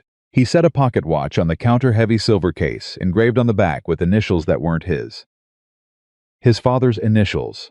His father's watch, the one thing the bankruptcy paperwork hadn't reached, because his mother had hidden it in her flour canister, and his father had pressed it into Caleb's hands the week before he died. That's a fine watch, Bill said quietly. I know. Caleb, what'll you give me for it? Bill picked it up. Turned it over. Opened the case. He was quiet for a moment. I don't want to take that from you. I know you don't. Give me a price anyway. Bill set it down on the counter and named a figure. It was fair more than fair, actually, which was the kind of man Bill Harmon was when he wasn't being watched by anyone with an opinion. It covered Garrett's fee exactly, with a small amount left over. Caleb took the cash. He left the watch on the counter. He was 3 steps from the door when Bill's voice stopped him. Hold on. Caleb turned. Bill had come out from behind the counter. He held out the watch. You keep it. I'll let the hardware bill ride another month. Caleb looked at him. Some things aren't worth selling, Bill said. Your father's watch is one of them. Caleb looked at the watch in Bill's outstretched hand. He thought about pride and practicality and all the careful calculations he'd been running for weeks. Then he reached out and took the watch and put it back in his breast pocket without saying anything, because there was nothing to say that wasn't going to embarrass them both. Thank you, Bill, he said. Go fix your cabin, Bill said, and went back behind the counter. He was almost to the door again when it opened from outside and Clara came in, which he had not expected. She stopped when she saw him. Then she saw his face. What happened, she said. Not a question. Nothing. Everything's handled. She looked at him the way she looked at a ledger entry that didn't reconcile. You're lying to me. He held her gaze for a moment. Then I went to sell my father's watch this morning. Her expression changed. Bill wouldn't take it, he said. Something moved through her face, complicated and rapid and not entirely composed. She looked down for a moment, then back up at him. You were going to sell it for the attorney's fee. Yes, without telling me. He didn't answer, because the answer was yes and they both knew it. Caleb. Her voice was low and carried a particular quality he hadn't heard from her before, not anger, not disappointment, something that had more weight than either. I told you from the beginning. This isn't one person carrying everything. It's my problem to solve. It stopped being only your problem the day I drew up that list for James Garrett and wrote it down to Millhaven myself. He went very still. You rode to Millhaven? Yesterday afternoon, while you were on your way back. I met with Garrett directly. I gave him the information about the survey records I'd been going through in my father's files. She held his gaze. I also paid the filing fee. The silence in Harmon's hardware was very complete. Clara, he started. It comes out of the ranch accounts as a land documentation expense, she said, with a precision that told him she had already worked this out completely and was not entertaining debate. My father knows, he agreed. A beat. You are not the only person in this situation with something at stake, Caleb. The sooner you understand that, the easier this gets. He looked at her for a long moment. The morning light came through the hardware store window, and she stood in it with her chin up and her eyes steady and her hands clasped in front of her with a particular composed directness that was simply and irreducibly her. He thought about 4 years of handling everything alone. Every fence he'd mended on another man's land. Every problem he'd solved and walked away from. Every night in Harmon's barn, calculating what he could afford to want. I don't know how to do this, he said. Let someone carry part of it. I don't know how that's done. Her expression shifted into something that was not quite the ledger nod and not quite the almost smile, but somewhere between them, something rarer. Neither do I, she said. I've managed my father's life for 3 years, and never had anyone offer to help with a single day of it. She paused. I think we learn it at the same time. He looked at her. She looked at him. The hardware store smelled like sawdust and machine oil and the particular ordinary permanence of working materials. And in the middle of all that ordinariness, something quietly extraordinary was happening between two people who were both too practical and too bruised to use the easy words for it. All right, he said. All right, she agreed, as if something had been formally confirmed. She walked past him toward the counter to order the window glass she'd apparently come in for. He stood in the middle of the store for a moment, then walked out into the hot summer morning and stood on the boardwalk breathing the dry mountain air and feeling the watch against his chest and thinking about what it meant when someone reached out a hand and you let yourself take it. He had known, intellectually, what it was supposed to mean. He was only now beginning to understand what it actually felt like. The storm came on a Wednesday. Not the legal storm that was still building in the background, patient and deliberate, the way Voss did everything. The actual storm. A Montana mountain summer storm that had been gathering in the northwest for 3 days. Invisible to anyone who didn't know how to read the way the pine tops moved and the way the high clouds stacked in the particular stillness that fell on the valley the evening before it broke. Caleb knew how to read it. He had grown up in mountains. He rode up to the cabin at first light Wednesday morning, knowing what was coming, and spent the first 2 hours reinforcing the backroom roof repair, the section he'd patched, but not yet finished with the final waterproofing layer, because if that section failed under a serious load of rain and wind, he'd lose everything behind it. He was 2/3 done with the waterproofing when the sky went green. He felt the pressure change before he heard anything. That particular drop in the air that means nature has decided something and is going to do it, regardless of your plans. Then the wind hit. It came from the northwest, which he'd expected, and it hit the ridge with a sound like something large and unreasonable had decided to express itself all at once. The cabin shuddered. Not dangerously, the structure was sound. The walls were solid. The roof was good except for the section he was currently working on, but it shuddered in the way that things shudder when they're being tested. He kept working. He had the tar paper weighted and half-nailed. If he left it now, the wind would strip it off and he'd lose everything he'd done in the last hour. He heard a horse. He looked down from the roof. Clara was riding up the trail at a speed that was significantly faster than her usual pace, with her hat pressed down by one hand against the wind and her coat pulling behind her. She saw him on the roof and said something that the wind took. He shook his head to indicate he couldn't hear. She came to the base of the cabin wall. "Get down from there," she called up. "I need 10 more minutes. Caleb, there is lightning on the northern ridge." He looked north. She was right. He could see it now, 3-4 flashes in rapid succession, still distant but moving fast. He nailed the last 3 nails in the tar paper with quick hard strokes, hammered the corner weights down, and came off the roof faster than was technically safe by dropping the last 6 feet and landing in a crouch that jarred his knees, but left him standing.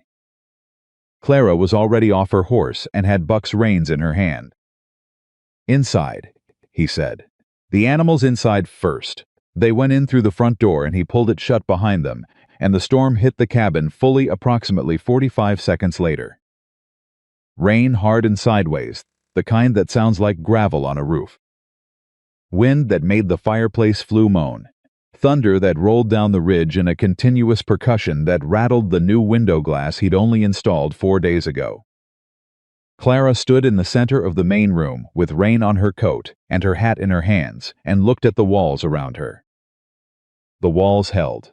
The roof held, including the newly waterproofed section, which Caleb stood watching with focused attention for the first 3 minutes, and felt the relief land physically in his chest when no water came through. The fireplace flue was moaning but drawing clean. No smoke backed into the room. The new front door was holding its frame with the particular solid-set quality of something built right. Clara walked slowly through the main room, then into the back room, looking at everything. He watched her do it. He had seen her look at the cabin dozens of times over the past weeks, but this was different. This was the cabin being tested by something real, and she was seeing how it answered. She came back into the main room. "The back room is dry," she said. "Yes." She looked at the ceiling, at the walls, at the floor she had watched him nail down plank by plank. "You built it right," she said. He didn't say anything.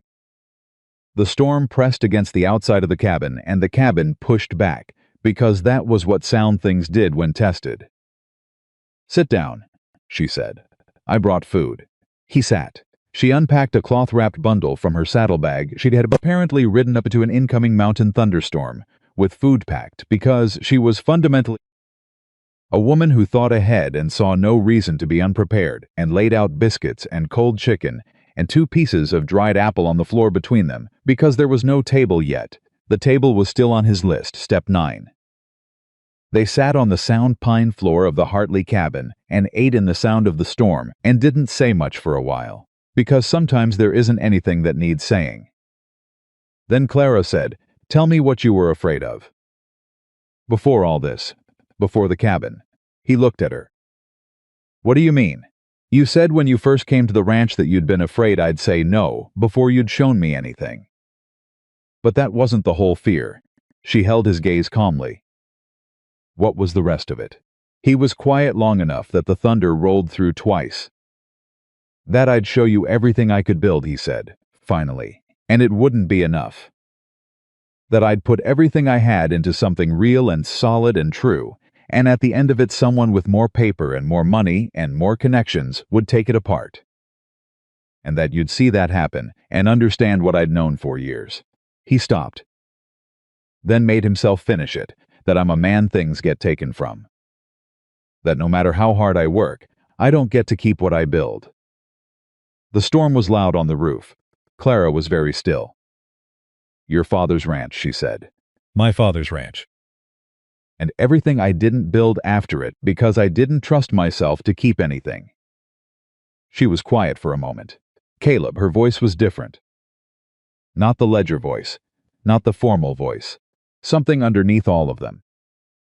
"I want to tell you something, and I need you to hear it plainly. I'm listening. I am not afraid of Voss. I am not afraid of aldermen. I am not afraid of anonymous letters or fraudulent survey notations or anything else Harrison Voss has the imagination to manufacture." She met his eyes without blinking. What I am afraid of is watching you carry this alone until it breaks you, because you have spent so long believing that needing help is the same as failing." She paused. "It is not the same thing, and you need to stop treating it like it is." He looked at her face in the storm-dim light of the cabin, and what he saw there was not pity and not charity, and not the careful, affectionate concern of a woman managing a fragile thing. It was something harder and clearer and more demanding than any of those. It was the look of a woman who had decided he was worth the truth. "I'm working on it," he said. "Work faster," she said, and there was a warmth underneath the sharpness that hit him somewhere below the sternum. He almost said it then. The thing that had been building in him since the first morning he'd watched her adjust his 12-step list with her own pencil. He could feel it pressing against the inside of his chest with the particular urgency of something that has been contained too long. He didn't say it. Not yet. It wasn't time, not in the middle of a storm with everything still uncertain, not with Voss still maneuvering and the territorial filing still pending. He was not a man who said important things before he was in a position to stand behind them fully. But she saw something change in his face. He could tell she saw it because her expression shifted just slightly, just for a second, into something unguarded. Then lightning hit close enough outside to make them both flinch, and the moment passed back into the storm, and Clara stood up and went to check on the horses. The rain went on for 2 hours. When it finally pulled back to a steady, ordinary rain and then to drizzle, they went outside together and assessed the damage. The clearing had running water where it hadn't before. 2 of the pine trees at the clearing edge had dropped branches. The horses were unhappy but unharmed. The roof Caleb had been waterproofing when she arrived had held without a single leak. Clara stood looking at the cabin, with rain still dripping from her hat brim. "Step 9, she said. "Ma'am, your list. Step 9 is the table." She turned to look at him. "When are you building the table?" He thought about what a table meant in a house. Who sat at it? What conversations happened across it? What kind of permanence it represented? "Next week," he said. She nodded, mounted her mare, looked down at him from the saddle with rain on her coat and the particular self-certainty in her face that he had come to understand was not stubbornness but something rarer and more valuable. The certainty of a woman who knew her own mind completely. "Make sure there are 2 chairs, she said. She rode down the trail before he could answer. He stood in the clearing in the drizzle, looking at the Hartley cabin, his cabin. Sound and whole, and still standing after everything the morning had thrown at it, and he pressed his hand flat against the east wall he had rebuilt from the bottom plate up, and felt the wood solid under his palm. And thought about what it meant that the same structure that had been falling apart 8 weeks ago had just come through a mountain storm without losing a single board. He thought about what Voss was planning, about aldermen and the territorial filing and the unsigned notation in the margin of an 1869 survey. He thought about his father's watch in his breast pocket, still there, still his. He thought about 2 chairs at a table in a cabin on a ridge in Montana. And then he stopped thinking about all of it, and went back inside and looked at his list and found step 9, and started calculating what lumber he needed and how long it would take. Because you couldn't sit at a table that hadn't been built yet, and he intended to build it right. He always built things right.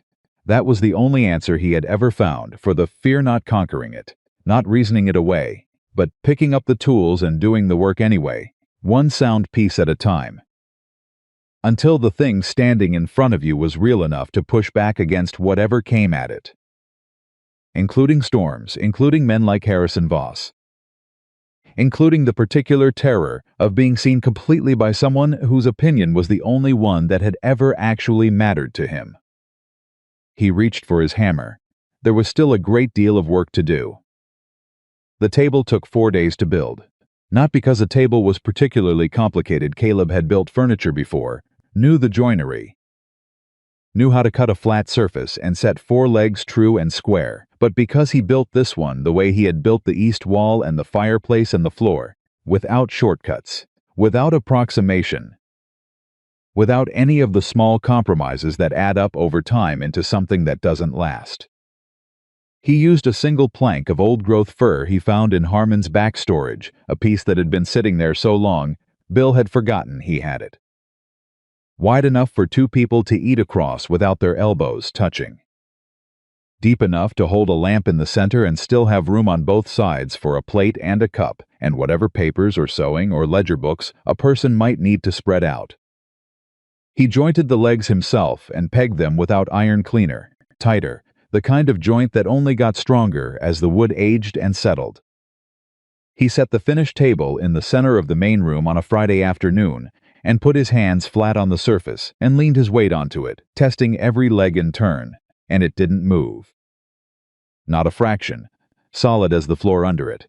He built 2 chairs the following day. Simple ladder-back design, sized for actual people rather than the miniaturized notion of a chair that came out of cheap Eastern manufacture. He set them across from each other at the table and stood back and looked at them. A table and 2 chairs. He had not let himself think building them about what they meant. He had told himself he was completing step 9 and step 10 on the list, nothing more, just the logical progression of a building project with an established sequence. He told himself this with the same focused determination he used for everything else. He did not entirely believe himself. Clara came on Saturday morning and stood in the main room doorway and saw the table.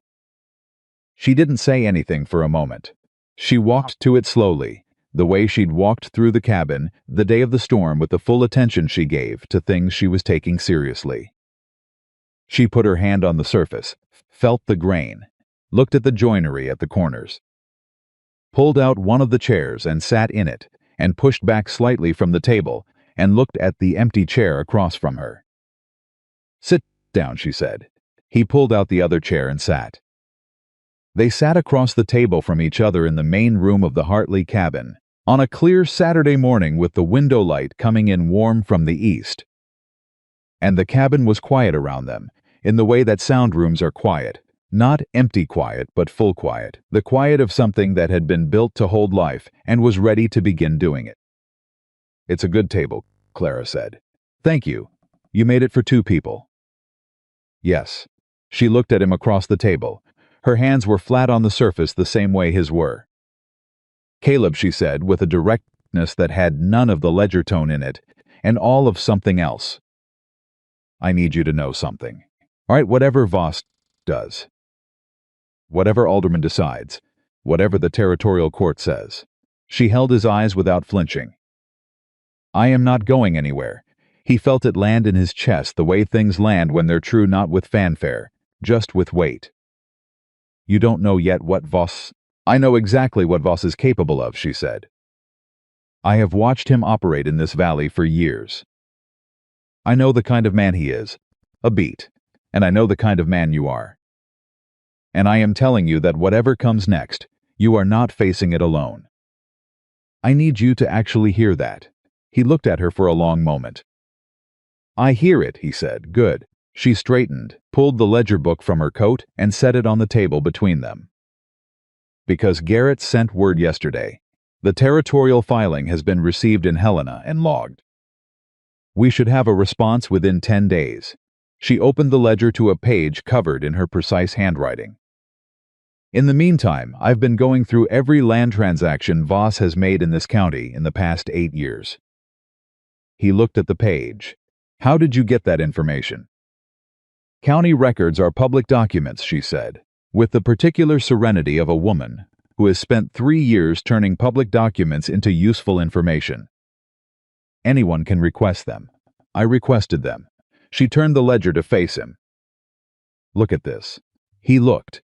She had compiled a timeline, dates, parcel numbers, purchase prices, the names of the sellers. 10 transactions over 8 years, all following the same basic pattern. A property in some form of legal or financial uncertainty. A challenge to its status, usually procedural or documentary. A period of pressure. A sale at a fraction of what the property would have been worth without the manufactured uncertainty.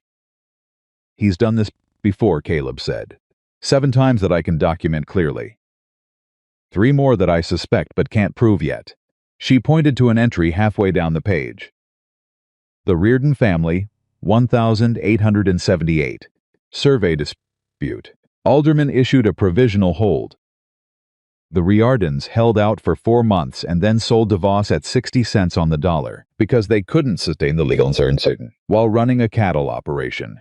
She moved her finger to the next entry. The Moss Creek water rights case, 1880. Same structure. Procedural challenge. Alderman hold. Pressure. Sale. Caleb read through the list slowly. He has a pattern, he said. He has a system, Clara corrected, and Alderman is part of it. Alderman has issued the provisional hold in 5 of these 7 cases. He gets something for it. I don't know what, property or money or favors, but something. The relationship is not accidental.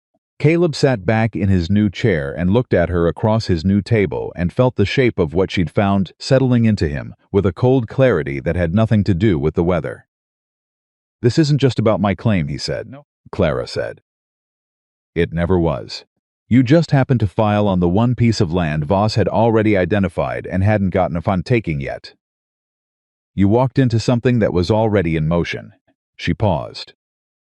But that means you also have the opportunity to stop something that has been moving for 8 years. I'm one man with a land claim and a credit account at the hardware store. You're one man with a clean claim, a territorial filing in progress, a land attorney who now has everything I just showed you, and a pattern of documented fraud against 7 families in this county. She held his gaze.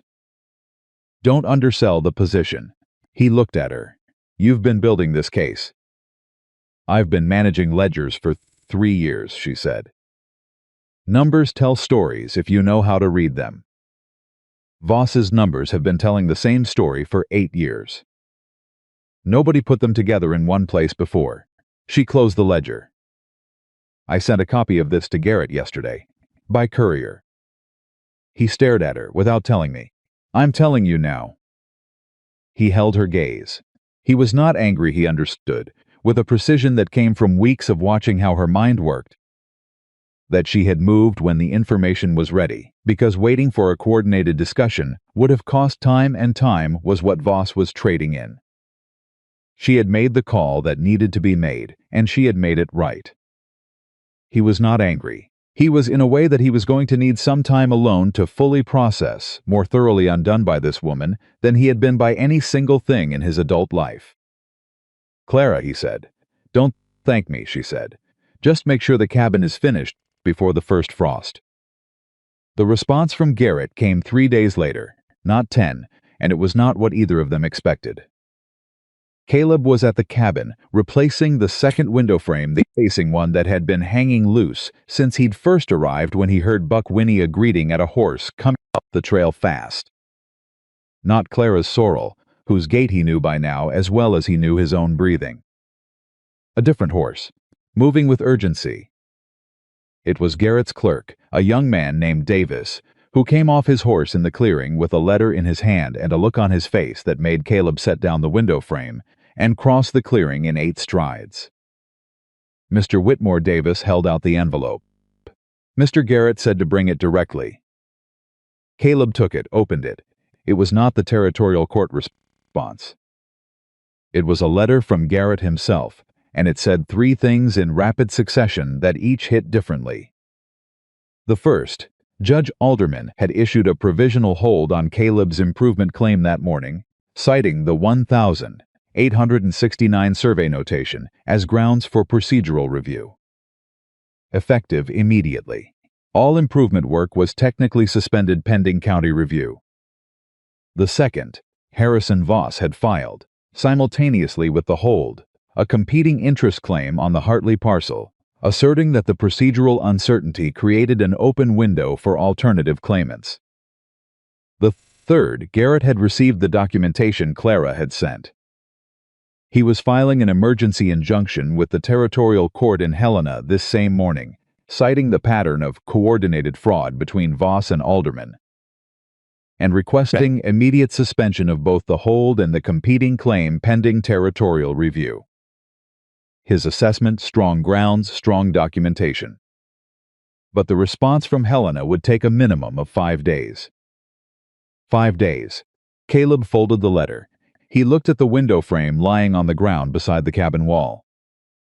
He looked at the east wall he'd built, and the roof he'd waterproofed, and the fireplace that was drawing clean, and the well that was pumping cold mountain water, and the table and chairs inside the door. Technically suspended. He picked up the window frame and went back to work. Davis, who had clearly been expecting a different response, said, "Mr. Whitmore, the hold means you're not supposed to." "I know what the hold means," Caleb said, fitting the frame back into the opening with steady hands. "Garrett's got 5 days to get Helena moving. In 5 days I can finish the windows, hang the kitchen shelving, and start on the porch repair." He looked at Davis. "A provisional hold from a corrupt county judge and a competing claim from a man who has stolen 7 properties in 8 years is not going to stop me from finishing what I started. If Alderman wants to ride up here and physically stop me, he's welcome to try."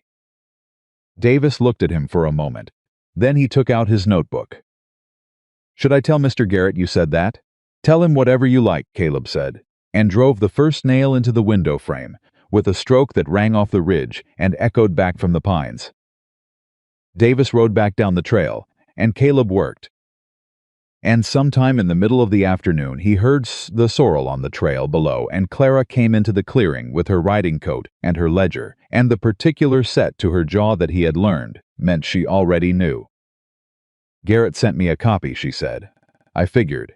She came to stand beside him at the window frame and looked at his progress. "You're still working. I'll stop when someone with actual authority and a sound legal basis tells me to. Alderman doesn't qualify on either count right now." She was quiet for a moment. Then, "My father wants to ride to Millhaven tomorrow. He wants to talk to Garrett directly. Good idea." She paused. Something shifted in her voice. Not uncertainty. Clara didn't do uncertainty. She did careful precision, but something that had more weight than her usual direct delivery. "He also spoke to 3 other families last night. The Riordans, the Mosses, the Hendersons, the ones on my list." Caleb went still. He turned and looked at her. "He asked if they'd be willing to file supporting testimony for Garrett's injunction," she said. "Document what happened to them. Put it in writing under their own names." She met his eyes. "The Riordan said yes immediately." "Walt Riordan," cried Caleb. "He's 64 years old, and he cried on my father's porch because somebody finally asked."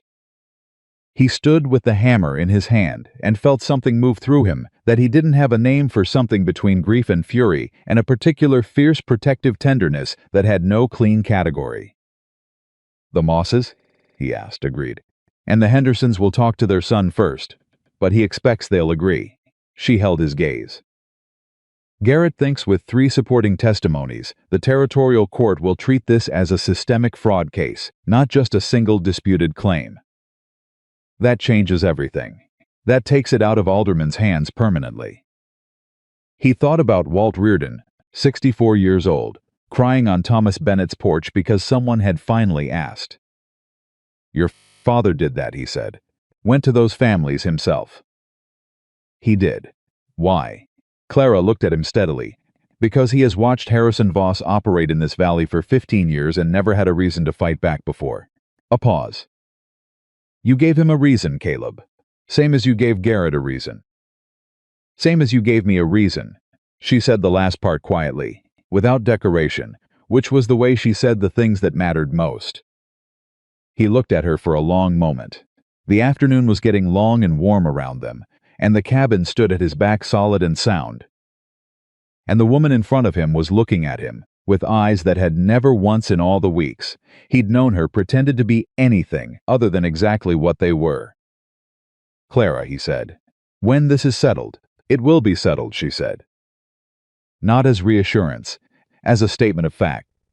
"When it's settled," he said again, "I want to ask you something. Properly.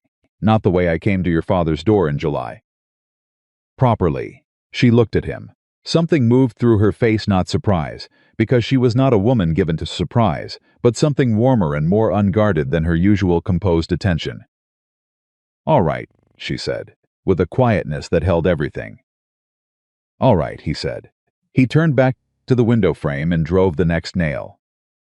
She sat on the flat foundation stone and opened her ledger, and they worked in the long afternoon in the particular comfortable silence of two people who have said enough for now and know that what comes next will keep. The 5 days that followed were the longest of Caleb's adult life, and the most crowded. Garrett filed the emergency injunction on Monday. By Tuesday, the territorial court had acknowledged receipt and assigned it to a judge in Helena, not a local magistrate, a territorial judge with a clean record and no known connections to either Voss or aldermen. Garrett sent word that this was significant. A territorial judge had jurisdiction that superseded aldermen entirely. On Wednesday, Walter Reardon and his wife Martha rode to Millhaven and gave their testimony to Garrett's office.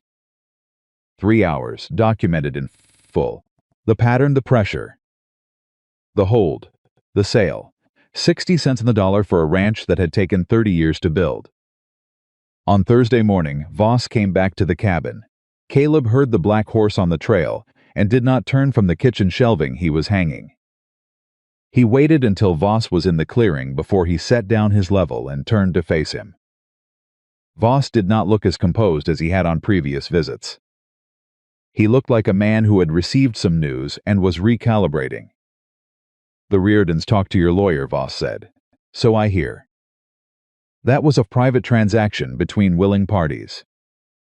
"That's an interesting description of a manufactured survey dispute, followed by a coordinated provisional hold," Caleb said. Voss's jaw tightened. "You have no proof of coordination." "Garrett does. Garrett has a theory and some ledger numbers from a woman who reads too much into coincidence." Caleb looked at him. "Her name is Clara Bennett," he said, with a quiet that had nothing casual in it, "and I'd be careful about how you talk about her." Voss studied him. The calculation behind his eyes was visible now in a way it hadn't been before, which meant he was either less composed than he appeared, or he had decided pretense wasn't necessary anymore. "I'll give you $800 for the claim," he said. "Right now. You walk away clean?" "No." "1,000. "No." "Caleb."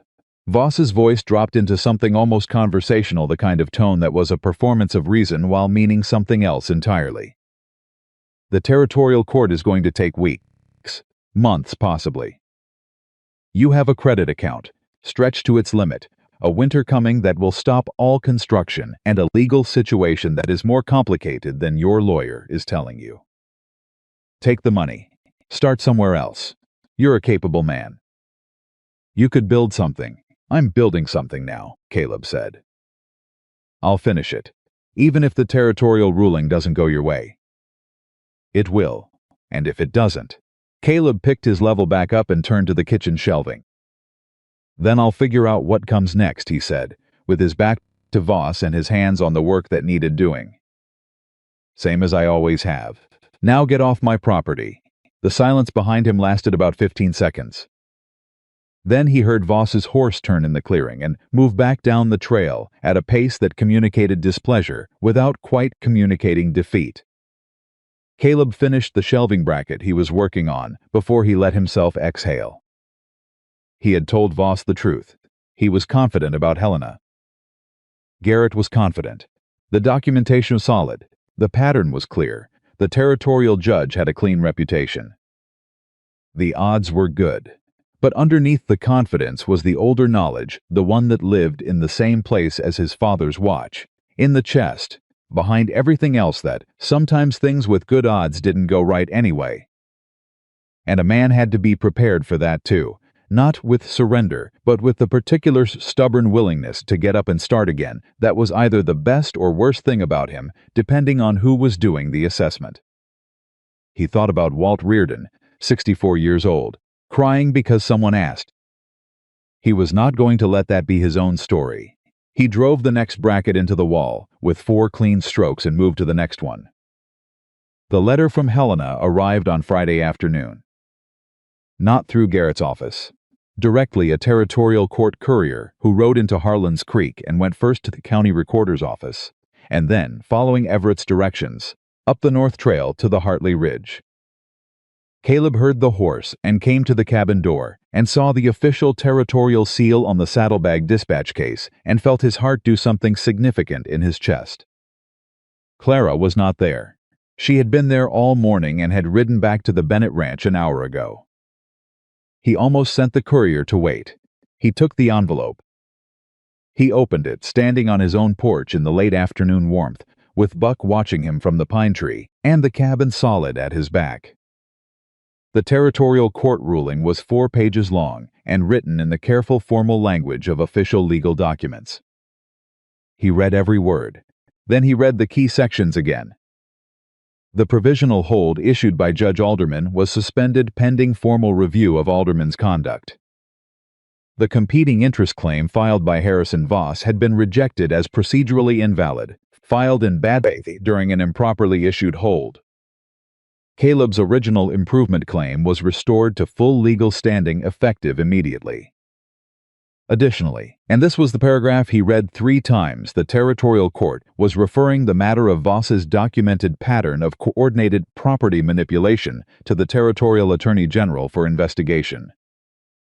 The Attorney General, not a county judge, not a local review process that Voss could navigate with 20 years of cultivated friendships. The Territorial Attorney General, whose jurisdiction covered the entire Montana Territory, and whose office operated entirely outside the reach of any relationship Voss had built in Harlan's Creek. Caleb folded the letter. He put it in his inside coat pocket, next to his father's watch, and the 12-step list and the 2 fraudulent letters that he had kept, without articulating to himself why, from the very beginning. He knew why now, because he had understood, at some level below conscious thought, that a man who built things carefully kept records of everything, not just the work that went right, but everything that tried to stop it. Everything that pushed against the building, you kept it all, because the story of how something was made was part of what made it real. He walked Buck to the water trough, checked his grain, and then saddled him and rode south. Clara was at the kitchen table when he knocked on the Bennett Ranch door, not the front door, the side door near the kitchen. Because he had spent enough time in and around this ranch over the past weeks that the formal front entrance had stopped feeling like the right approach. She opened the door and saw his face and understood in approximately 1 second that something had happened. "Come in," she said.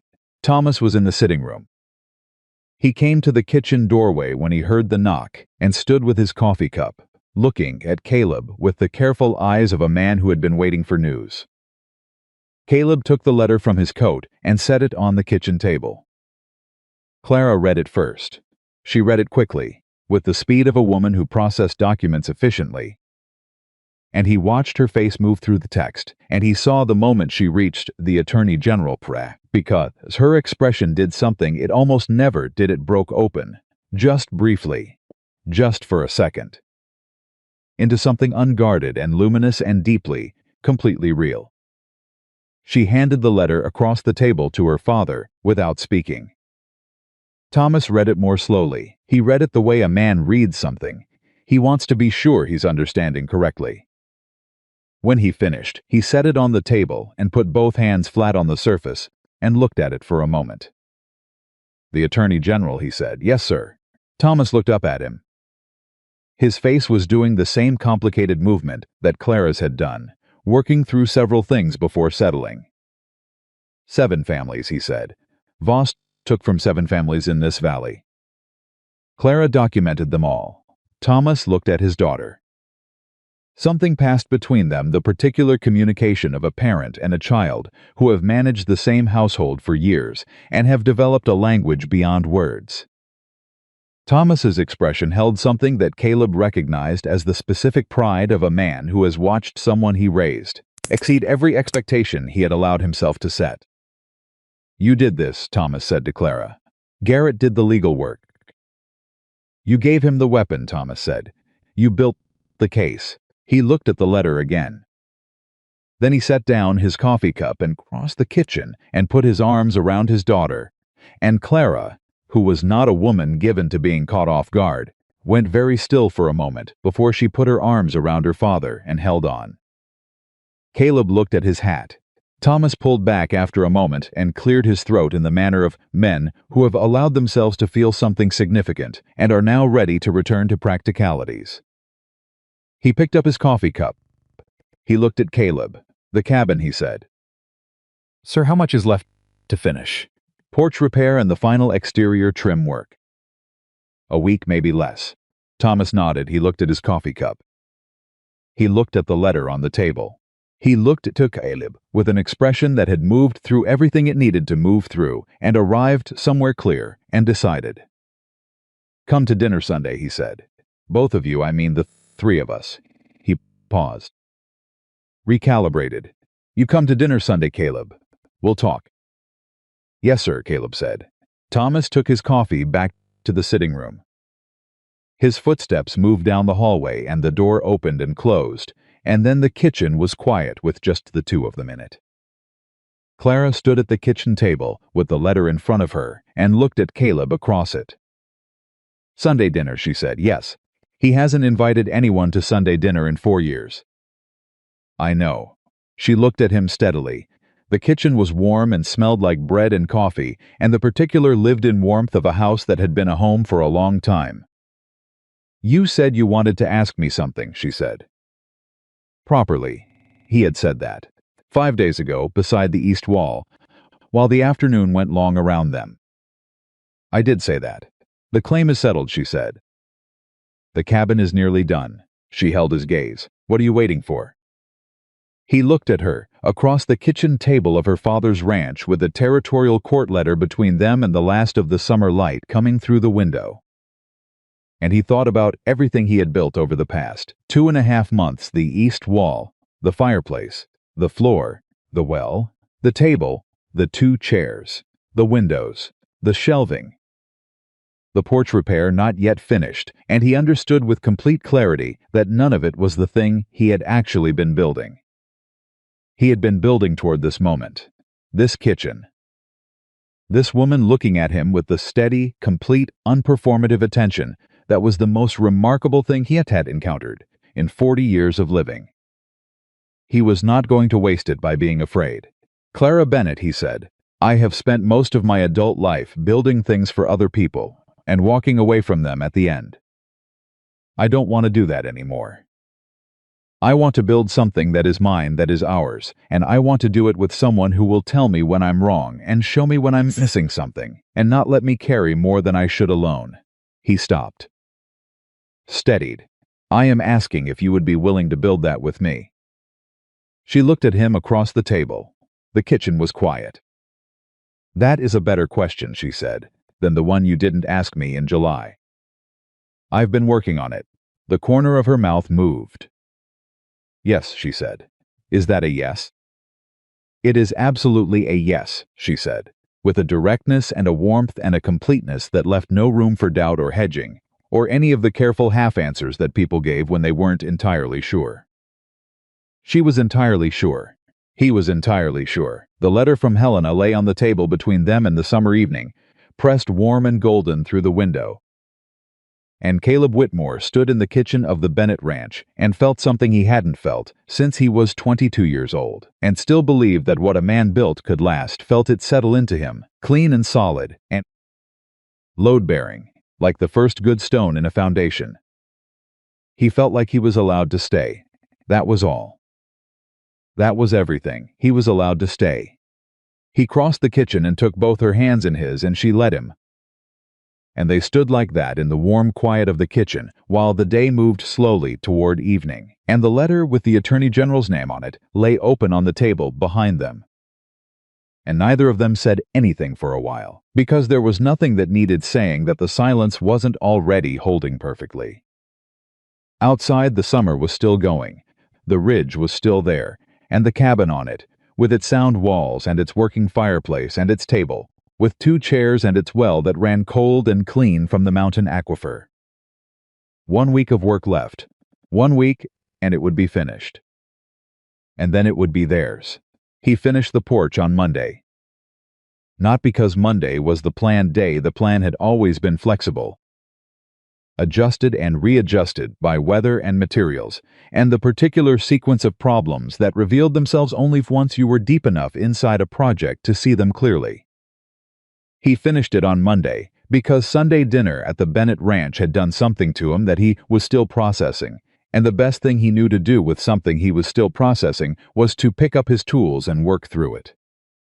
Sunday dinner had been Thomas Bennett, Clara, and Caleb sitting around a table that Clara had set with her mother's good dishes, the ones that didn't come out for ordinary occasions, and a meal that Clara had cooked herself with the same focused precision she brought to everything. Roasted chicken, cornbread, dried apple preserves that she'd put up herself from last autumn's harvest. Thomas had poured whiskey for himself and Caleb after the meal, which was either a statement of acceptance or a statement of intent, possibly both. And they had sat in the sitting room for 2 hours, talking about land and cattle and the Territorial Attorney General's investigation into Voss, which had officially been opened the previous Friday and had already, according to Garrett's latest letter, resulted in a temporary freeze on all of Voss's pending property transactions in the county. Voss was not, as far as anyone knew, in Harlan's Creek anymore. He had ridden out Thursday evening and not returned. Nobody in town could say with certainty where he had gone, but Pete Calloway at the feed store, who had spent months telling anyone who would listen that Caleb Whitmore had no business aspiring to land ownership, had been conspicuously quiet since the territorial ruling arrived. The shift in the town's posture was not dramatic. Small towns did not reverse themselves dramatically. They adjusted the way glaciers adjusted. Slow and total, but it was real. And Caleb felt it on Monday morning when he rode through on his way to the hardware store, and Bill Harmon came out from behind the counter to shake his hand. Heard about the Helena ruling, Bill said. Word travels, Caleb said. In this town it does.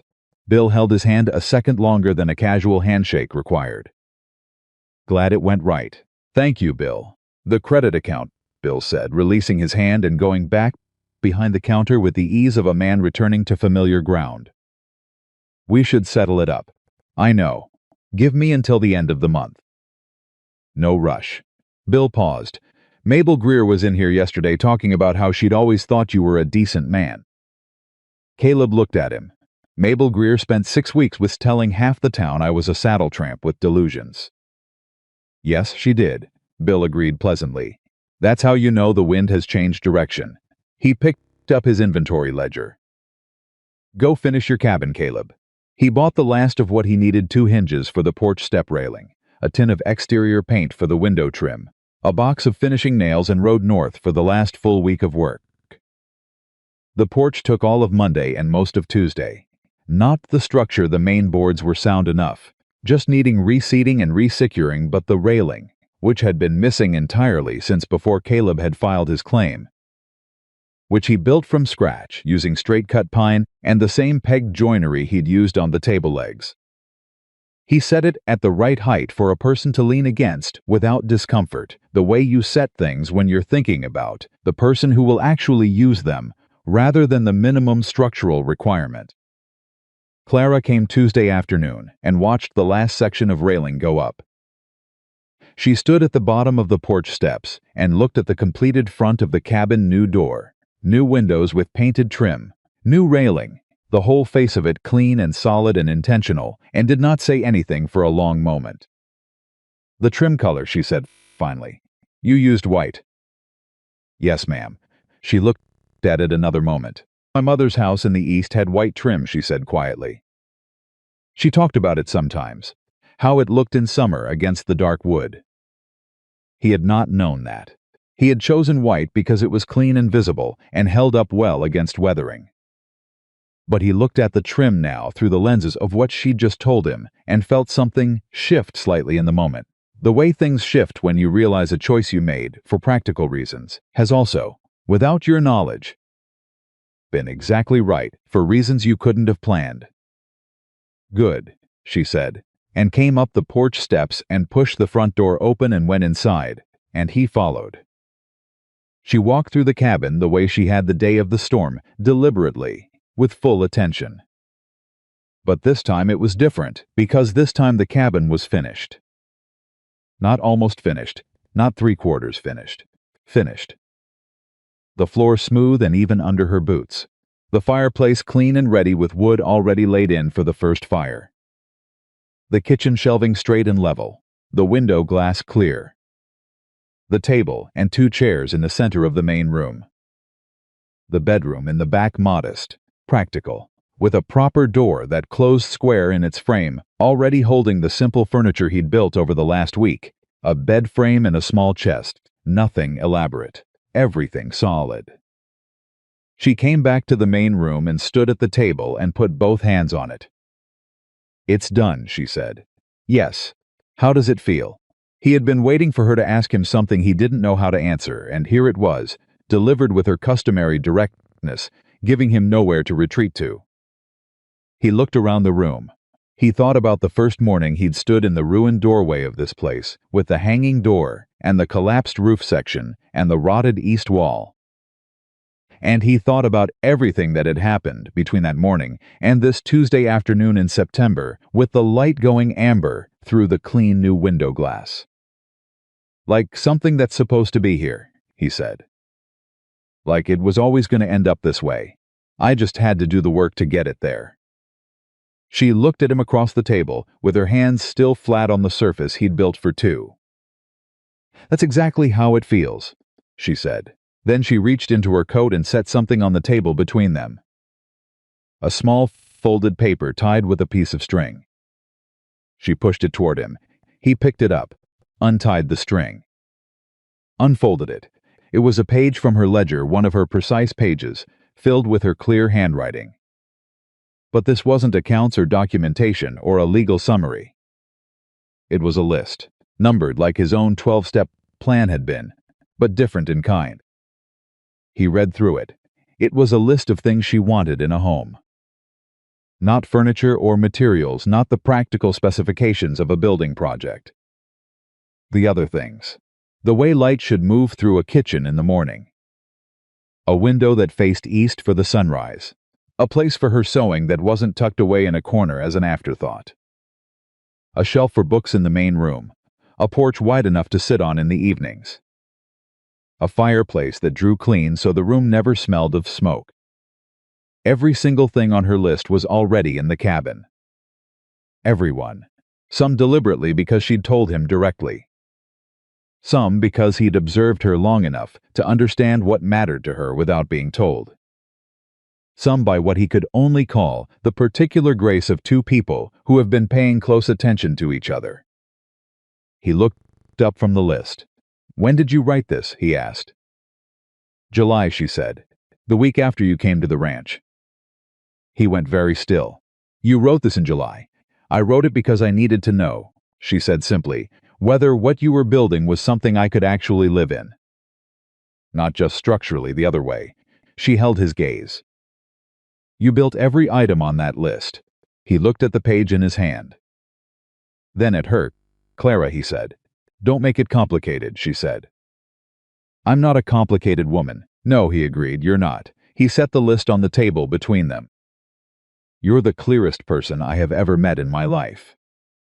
The corner of her mouth did the thing it did when she was holding something back that wanted to come forward. "Good," she said. "Remember that." He came around the table and stood in front of her, and she did not step back and she did not look away, and he took her hands the same way he had in her father's kitchen 5 days ago. And this time he said what he should have said then, and hadn't because he was still learning, still practicing the things she had told him to work faster on. "I love you," he said. "I've known it since the morning you stood in your father's hallway and told us both that your life wasn't ours to arrange. I've known it every day since. I just needed to build somewhere worthy of saying it." She looked up at him with eyes that were doing several things simultaneously, the precision and the warmth and the particular unguarded quality that only came through when she had decided a moment was worth letting herself feel fully. "You built it," she said. "It's worthy." She reached up and put her hand against his jaw, which was something she had never done before.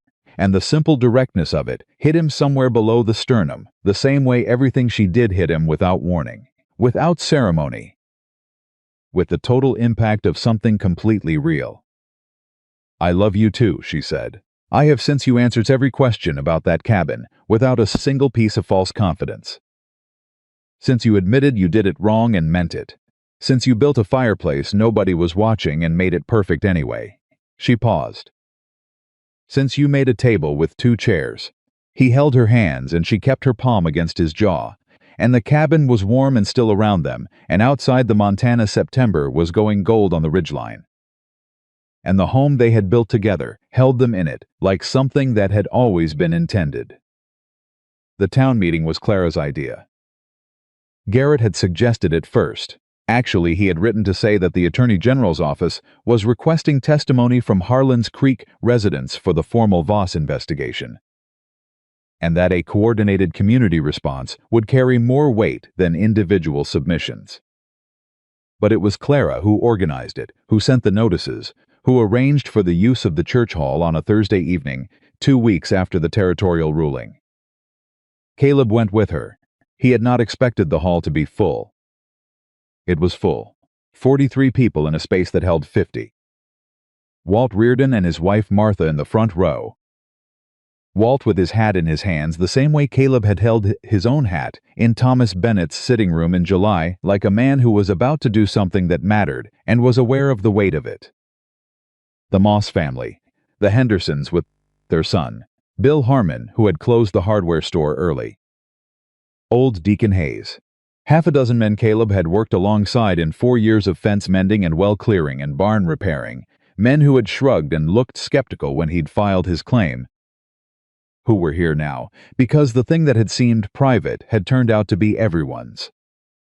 Clara stood at the front of the hall and laid out what they had found: the pattern, the documentation, the 8 years and 7 families, with the same clean precision she brought to her father's accounts. No theatrics, no embellishment, just the numbers and the names and the sequence, laid out so plainly and so irrefutably that the silence in the hall when she finished was not the silence of people who had nothing to say, but the silence of people who had just had something they half knew confirmed completely. Walt Reardon spoke first. He stood up and said, in a voice that shook once and then steadied, that he and Martha had sold their ranch to Voss for 60 cents on the dollar in 1878 because Alderman's hold had made them afraid they might get nothing, and that they had lived with the weight of that for 5 years, and that they were glad his voice did the thing again, and he breathed through it, glad someone had finally put it together. Martha Reardon reached up and took his hand. After that it opened up. 3 other families had experiences they hadn't known, were connected to a pattern. A man named Josiah Cole had walked away from a water rights claim in 1800 anomaly because a survey anomaly had made the legal ground feel too uncertain. A widow named Agnes Porter had been pressured to sell 12 acres of her late husband's grazing land under circumstances she had never been able to explain satisfactorily. They told their stories in the church hall to 43 neighbors, and Garrett's clerk Davis took notes at the back, and the room became something that Caleb had not expected it to become. It became a community understanding that what had happened to any one of them had happened to all of them. Clara stood at the front and listened to each story with the full weight of her attention, and she thanked each person by name when they finished, and she did not simplify or summarize or move on before each speaker was ready. She held the space with the particular ability she had, that Caleb had first seen in her father's sitting room in July, to be completely present in a moment without dominating it. He watched her from where he stood near the back wall and thought, not for the first time and not for the last time, that she was the most capable person he had ever met. Deacon Hayes stopped beside him at one point and looked at the front of the room and said, without preamble, "You did a good thing this summer, boy." "She did most of it," Caleb said. "You gave her a reason to," Hayes said, and moved off through the crowd before Caleb could answer. He thought about that on the ride home. He thought about reasons, who gave them and who took them, and how a reason was sometimes just another word for a beginning, for the particular moment when what had been possible became actual. He had come to Thomas Bennett's ranch in July, with nothing but a clean shirt and a stubborn intention. And the summer had taken that beginning and built it into something that included a territorial attorney general's investigation, and 43 people in a church hall, and a woman who had written a list in July of everything she needed in a home. He still didn't quite know how to account for it. He suspected he would spend a long time trying. The morning Harrison Voss was formally charged by the Territorial Attorney General's office, Caleb was at the cabin. Not working, there was nothing left to work on, which was a condition he was still adjusting to after 3 months of having an endless list of things that needed doing. He was sitting on the new porch railing with his coffee, looking at the ridge and the sky and the early October light, which had taken on the particular clarity of mountain autumn, sharp-edged and clean and achingly bright. Davis rode up with Garrett's letter just before 8. Caleb read it on the porch. Harrison Voss had been charged with 7 counts of coordinated property fraud, 2 counts of judicial corruption in relation to aldermen, and 1 count of filing false documentation with the county recorder's office. Alderman himself had resigned from the bench the previous Friday. The territorial court had appointed a temporary replacement while a permanent election could be organized. 3 of the 7 affected families had been offered legal recourse to reclaim properties sold under the manufactured pressure of fraudulent holds. Walt Reardon was going to get his ranch back. Caleb sat on the porch railing with the letter in his hand and let that land fully. Walt Reardon, 64 years old, was going to get his ranch back. He folded the letter, put it in his coat. He looked at the cabin behind him, the white-trimmed windows, the solid door, the railing under his hands, the east wall he'd rebuilt from the ground plate up, and then he looked out at the ridge and the sky. He was home, not in a building, not in 4 walls and a sound roof and a well that ran cold and clean. He had understood, building it, that a house was not a home by virtue of its construction. It was a home by virtue of what happened inside it, what was said across the table it held, what was felt by the people who came through the door and stayed. He heard the sorrel on the trail below and turned. Clara came into the clearing with the morning light behind her and saw him on the porch and saw his face and understood without being told. "The charges," she said. "All 7 counts." She came to the porch steps and stopped and looked at him, and then passed him at the cabin, the way she often looked at it as if she was still taking it in each time, still finding new things in it. "Walt Reardon," she said. "He'll get the ranch back." She pressed her lips together briefly, the movement of someone absorbing something significant and holding it carefully. Then she came up the steps, and he made room on the railing, and she leaned against it beside him, close enough that their shoulders touched, looking out at the same ridge and sky. "It's over," she said. "Most of it. The part that needed fighting." "Yes." She was quiet for a moment. Then Sunday. "Yes, ma'am. My father asked me this morning if you intended to come with a ring or without one." Caleb turned and looked at her. She was looking at the ridge with the particular composed expression she used when she was saying something that mattered while maintaining plausible deniability about how much it mattered. "What did you tell him?" Caleb asked. "I told him that was between you and me and not his concern." "And what is between you and me?" She turned and looked at him directly. "That I don't care about a ring," she said. "I care about the question." He had the question ready. He had been ready for a week, had known from the moment in her father's kitchen, with the territorial letter on the table between them, that the question was coming, and had been deciding since then exactly when and how. He had thought about the porch when it was finished. He had thought about the morning of the hearing ruling. He had thought about the church hall. He had been waiting, without fully articulating to himself why, for exactly this moment, an ordinary October morning on the porch of the cabin they had built together. With Garrett's letter in his coat, and the Reardon ranch on its way back to the people it belonged to, and the ridge coming in clear and sharp, and the sorrel and buck standing together at the pine tree, like they had always done it. He got off the railing and stood in front of her. She straightened and faced him. "Clara Bennett," he said, "I am not asking you to live in my home." This is not my home alone, and it never was. You've put your hands on this place from the first morning, and you helped build it into something real. And that means it belongs to both of us, or it belongs to neither of us, and I know which one of those is true." He paused. "I'm asking you to marry me and build the rest of it with me. All the parts that come after the cabin. All the years and the work and the mornings on this porch, and the arguments about what goes on the shelves, and the ledger books on the table and everything else." He looked at her steadily. "You are the most remarkable person I have encountered in my entire life, and I would like to spend the rest of it being your husband, if you'll have me." Clara looked at him. She had the expression she wore when something had confirmed exactly what she already knew, the particular settled quality of a woman whose inner accounting was coming out exactly right. "Yes," she said, immediate clear. No hedging, no pause, no qualification. The same yes she had given him across the kitchen table, total and precise and completely her. He took her hands. She stepped forward and he put his arms around her, and she let him.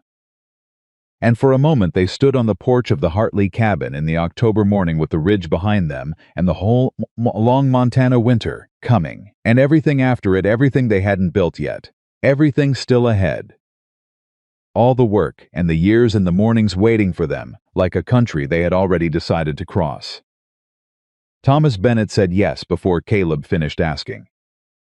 He said it with a handshake that lasted long enough to communicate everything that hadn't been said directly between them over the summer, the testing, and the watching, and the gradual unannounced revision of his initial assessment. The moment-by-moment recalculation of a careful man who had taken a chance on a challenge and watched it become something beyond what he had imagined when he said it. "You built it right," Thomas said, and by it he did not mean only the cabin. "I had help," Caleb said. Thomas looked at his daughter, who was standing in the kitchen doorway with her arms crossed, and her expression determinedly neutral in the way she went neutral when she was feeling too much to let it show completely. Something in Thomas's face went soft in a way that fathers' faces go soft when they look at the people they raised and see in them everything that was worth the work. "Yes," Thomas said. "She has a way of improving most things she touches." Clara said, "I'm standing right here." "I know you are," her father said, and went to her and put his arm around her, and she leaned into him for a moment, with her composed face doing the thing it did when she decided to stop managing it.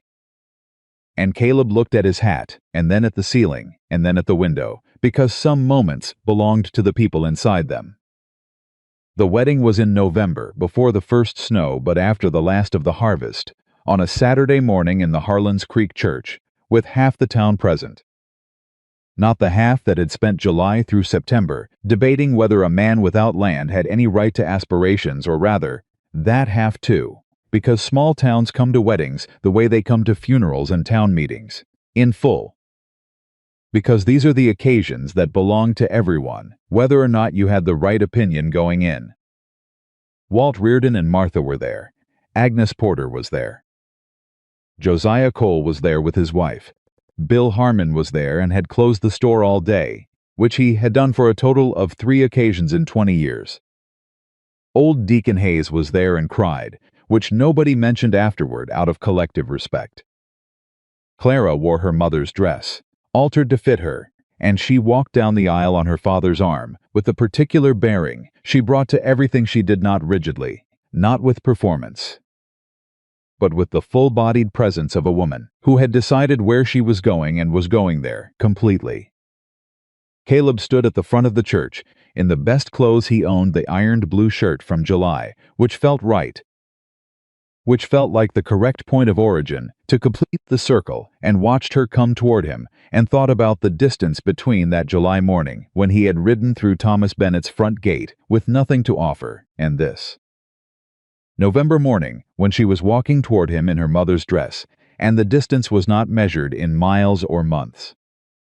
It was measured in a cabin rebuilt from a broken foundation, in an east wall framed from the base plate up, in a fireplace that drew clean, in a well that ran cold from the mountain aquifer, in a table built for 2 and a list of things a woman needed, in a home that had been written in July and fulfilled without knowing it. in a territorial ruling and 7 families and 43 people in a church hall. In 2 chairs across from each other and a porch railing wide enough to lean on in the evenings and a window facing east for the sunrise. It was measured in all the work it took to become a man worth standing next to. She reached him. Thomas placed her hand in his and stepped back, and she looked at Caleb directly and he looked back at her. And everything that had been built over the summer was present in that looking, the trust and the honesty and the specific quality of being seen completely by someone and not found wanting. The minister said the words. They said their own words. Short and direct, because they were both people who said what they meant without embellishment and meant everything they said. When it was done, she was his wife and he was her husband, and the church was full of people who had watched it happen and understood, in the particular collective way of communities, that have been through something together, that they were witnessing something earned. Outside in the November cold, with the ridge white at the top and the valley still golden below it, Caleb Whitmore stood with his wife's hand in his on the steps of the Harlan's Creek Church and breathed the cold mountain air and felt the full extraordinary weight of an ordinary life well chosen pressing down on him from every direction. Walt Reardon shook his hand. Martha Reardon hugged Clara. Bill Harmon clapped him once on the shoulder and said nothing, which was the right thing. Thomas Bennett stood to the side with his hat in his hands and looked at his daughter the way a man looks at the best thing he ever had a hand in making. And Clara stood beside Caleb in her mother's dress, with the cold reddening her cheeks and her hand steady in his, and looked out at the town and the valley and the ridge beyond it, at everything that had tried to stop them and hadn't managed it, with the calm, complete, absolute certainty of a woman who had known from the beginning exactly what she was building toward, and had built it right.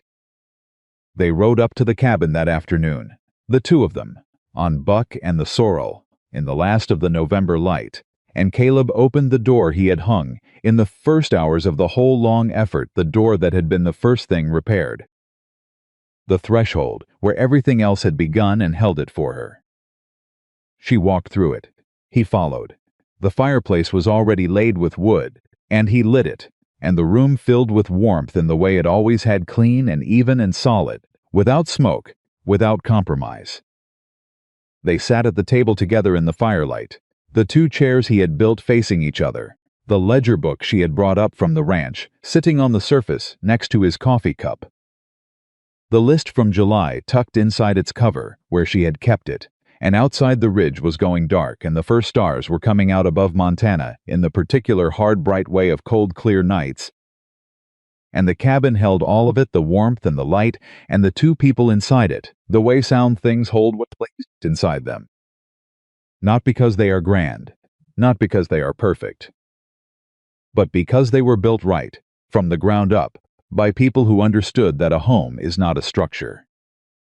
A home is a choice 2 people make every single day to show up, to stay, to carry it together, and in the carrying, to become exactly who they were always meant to be.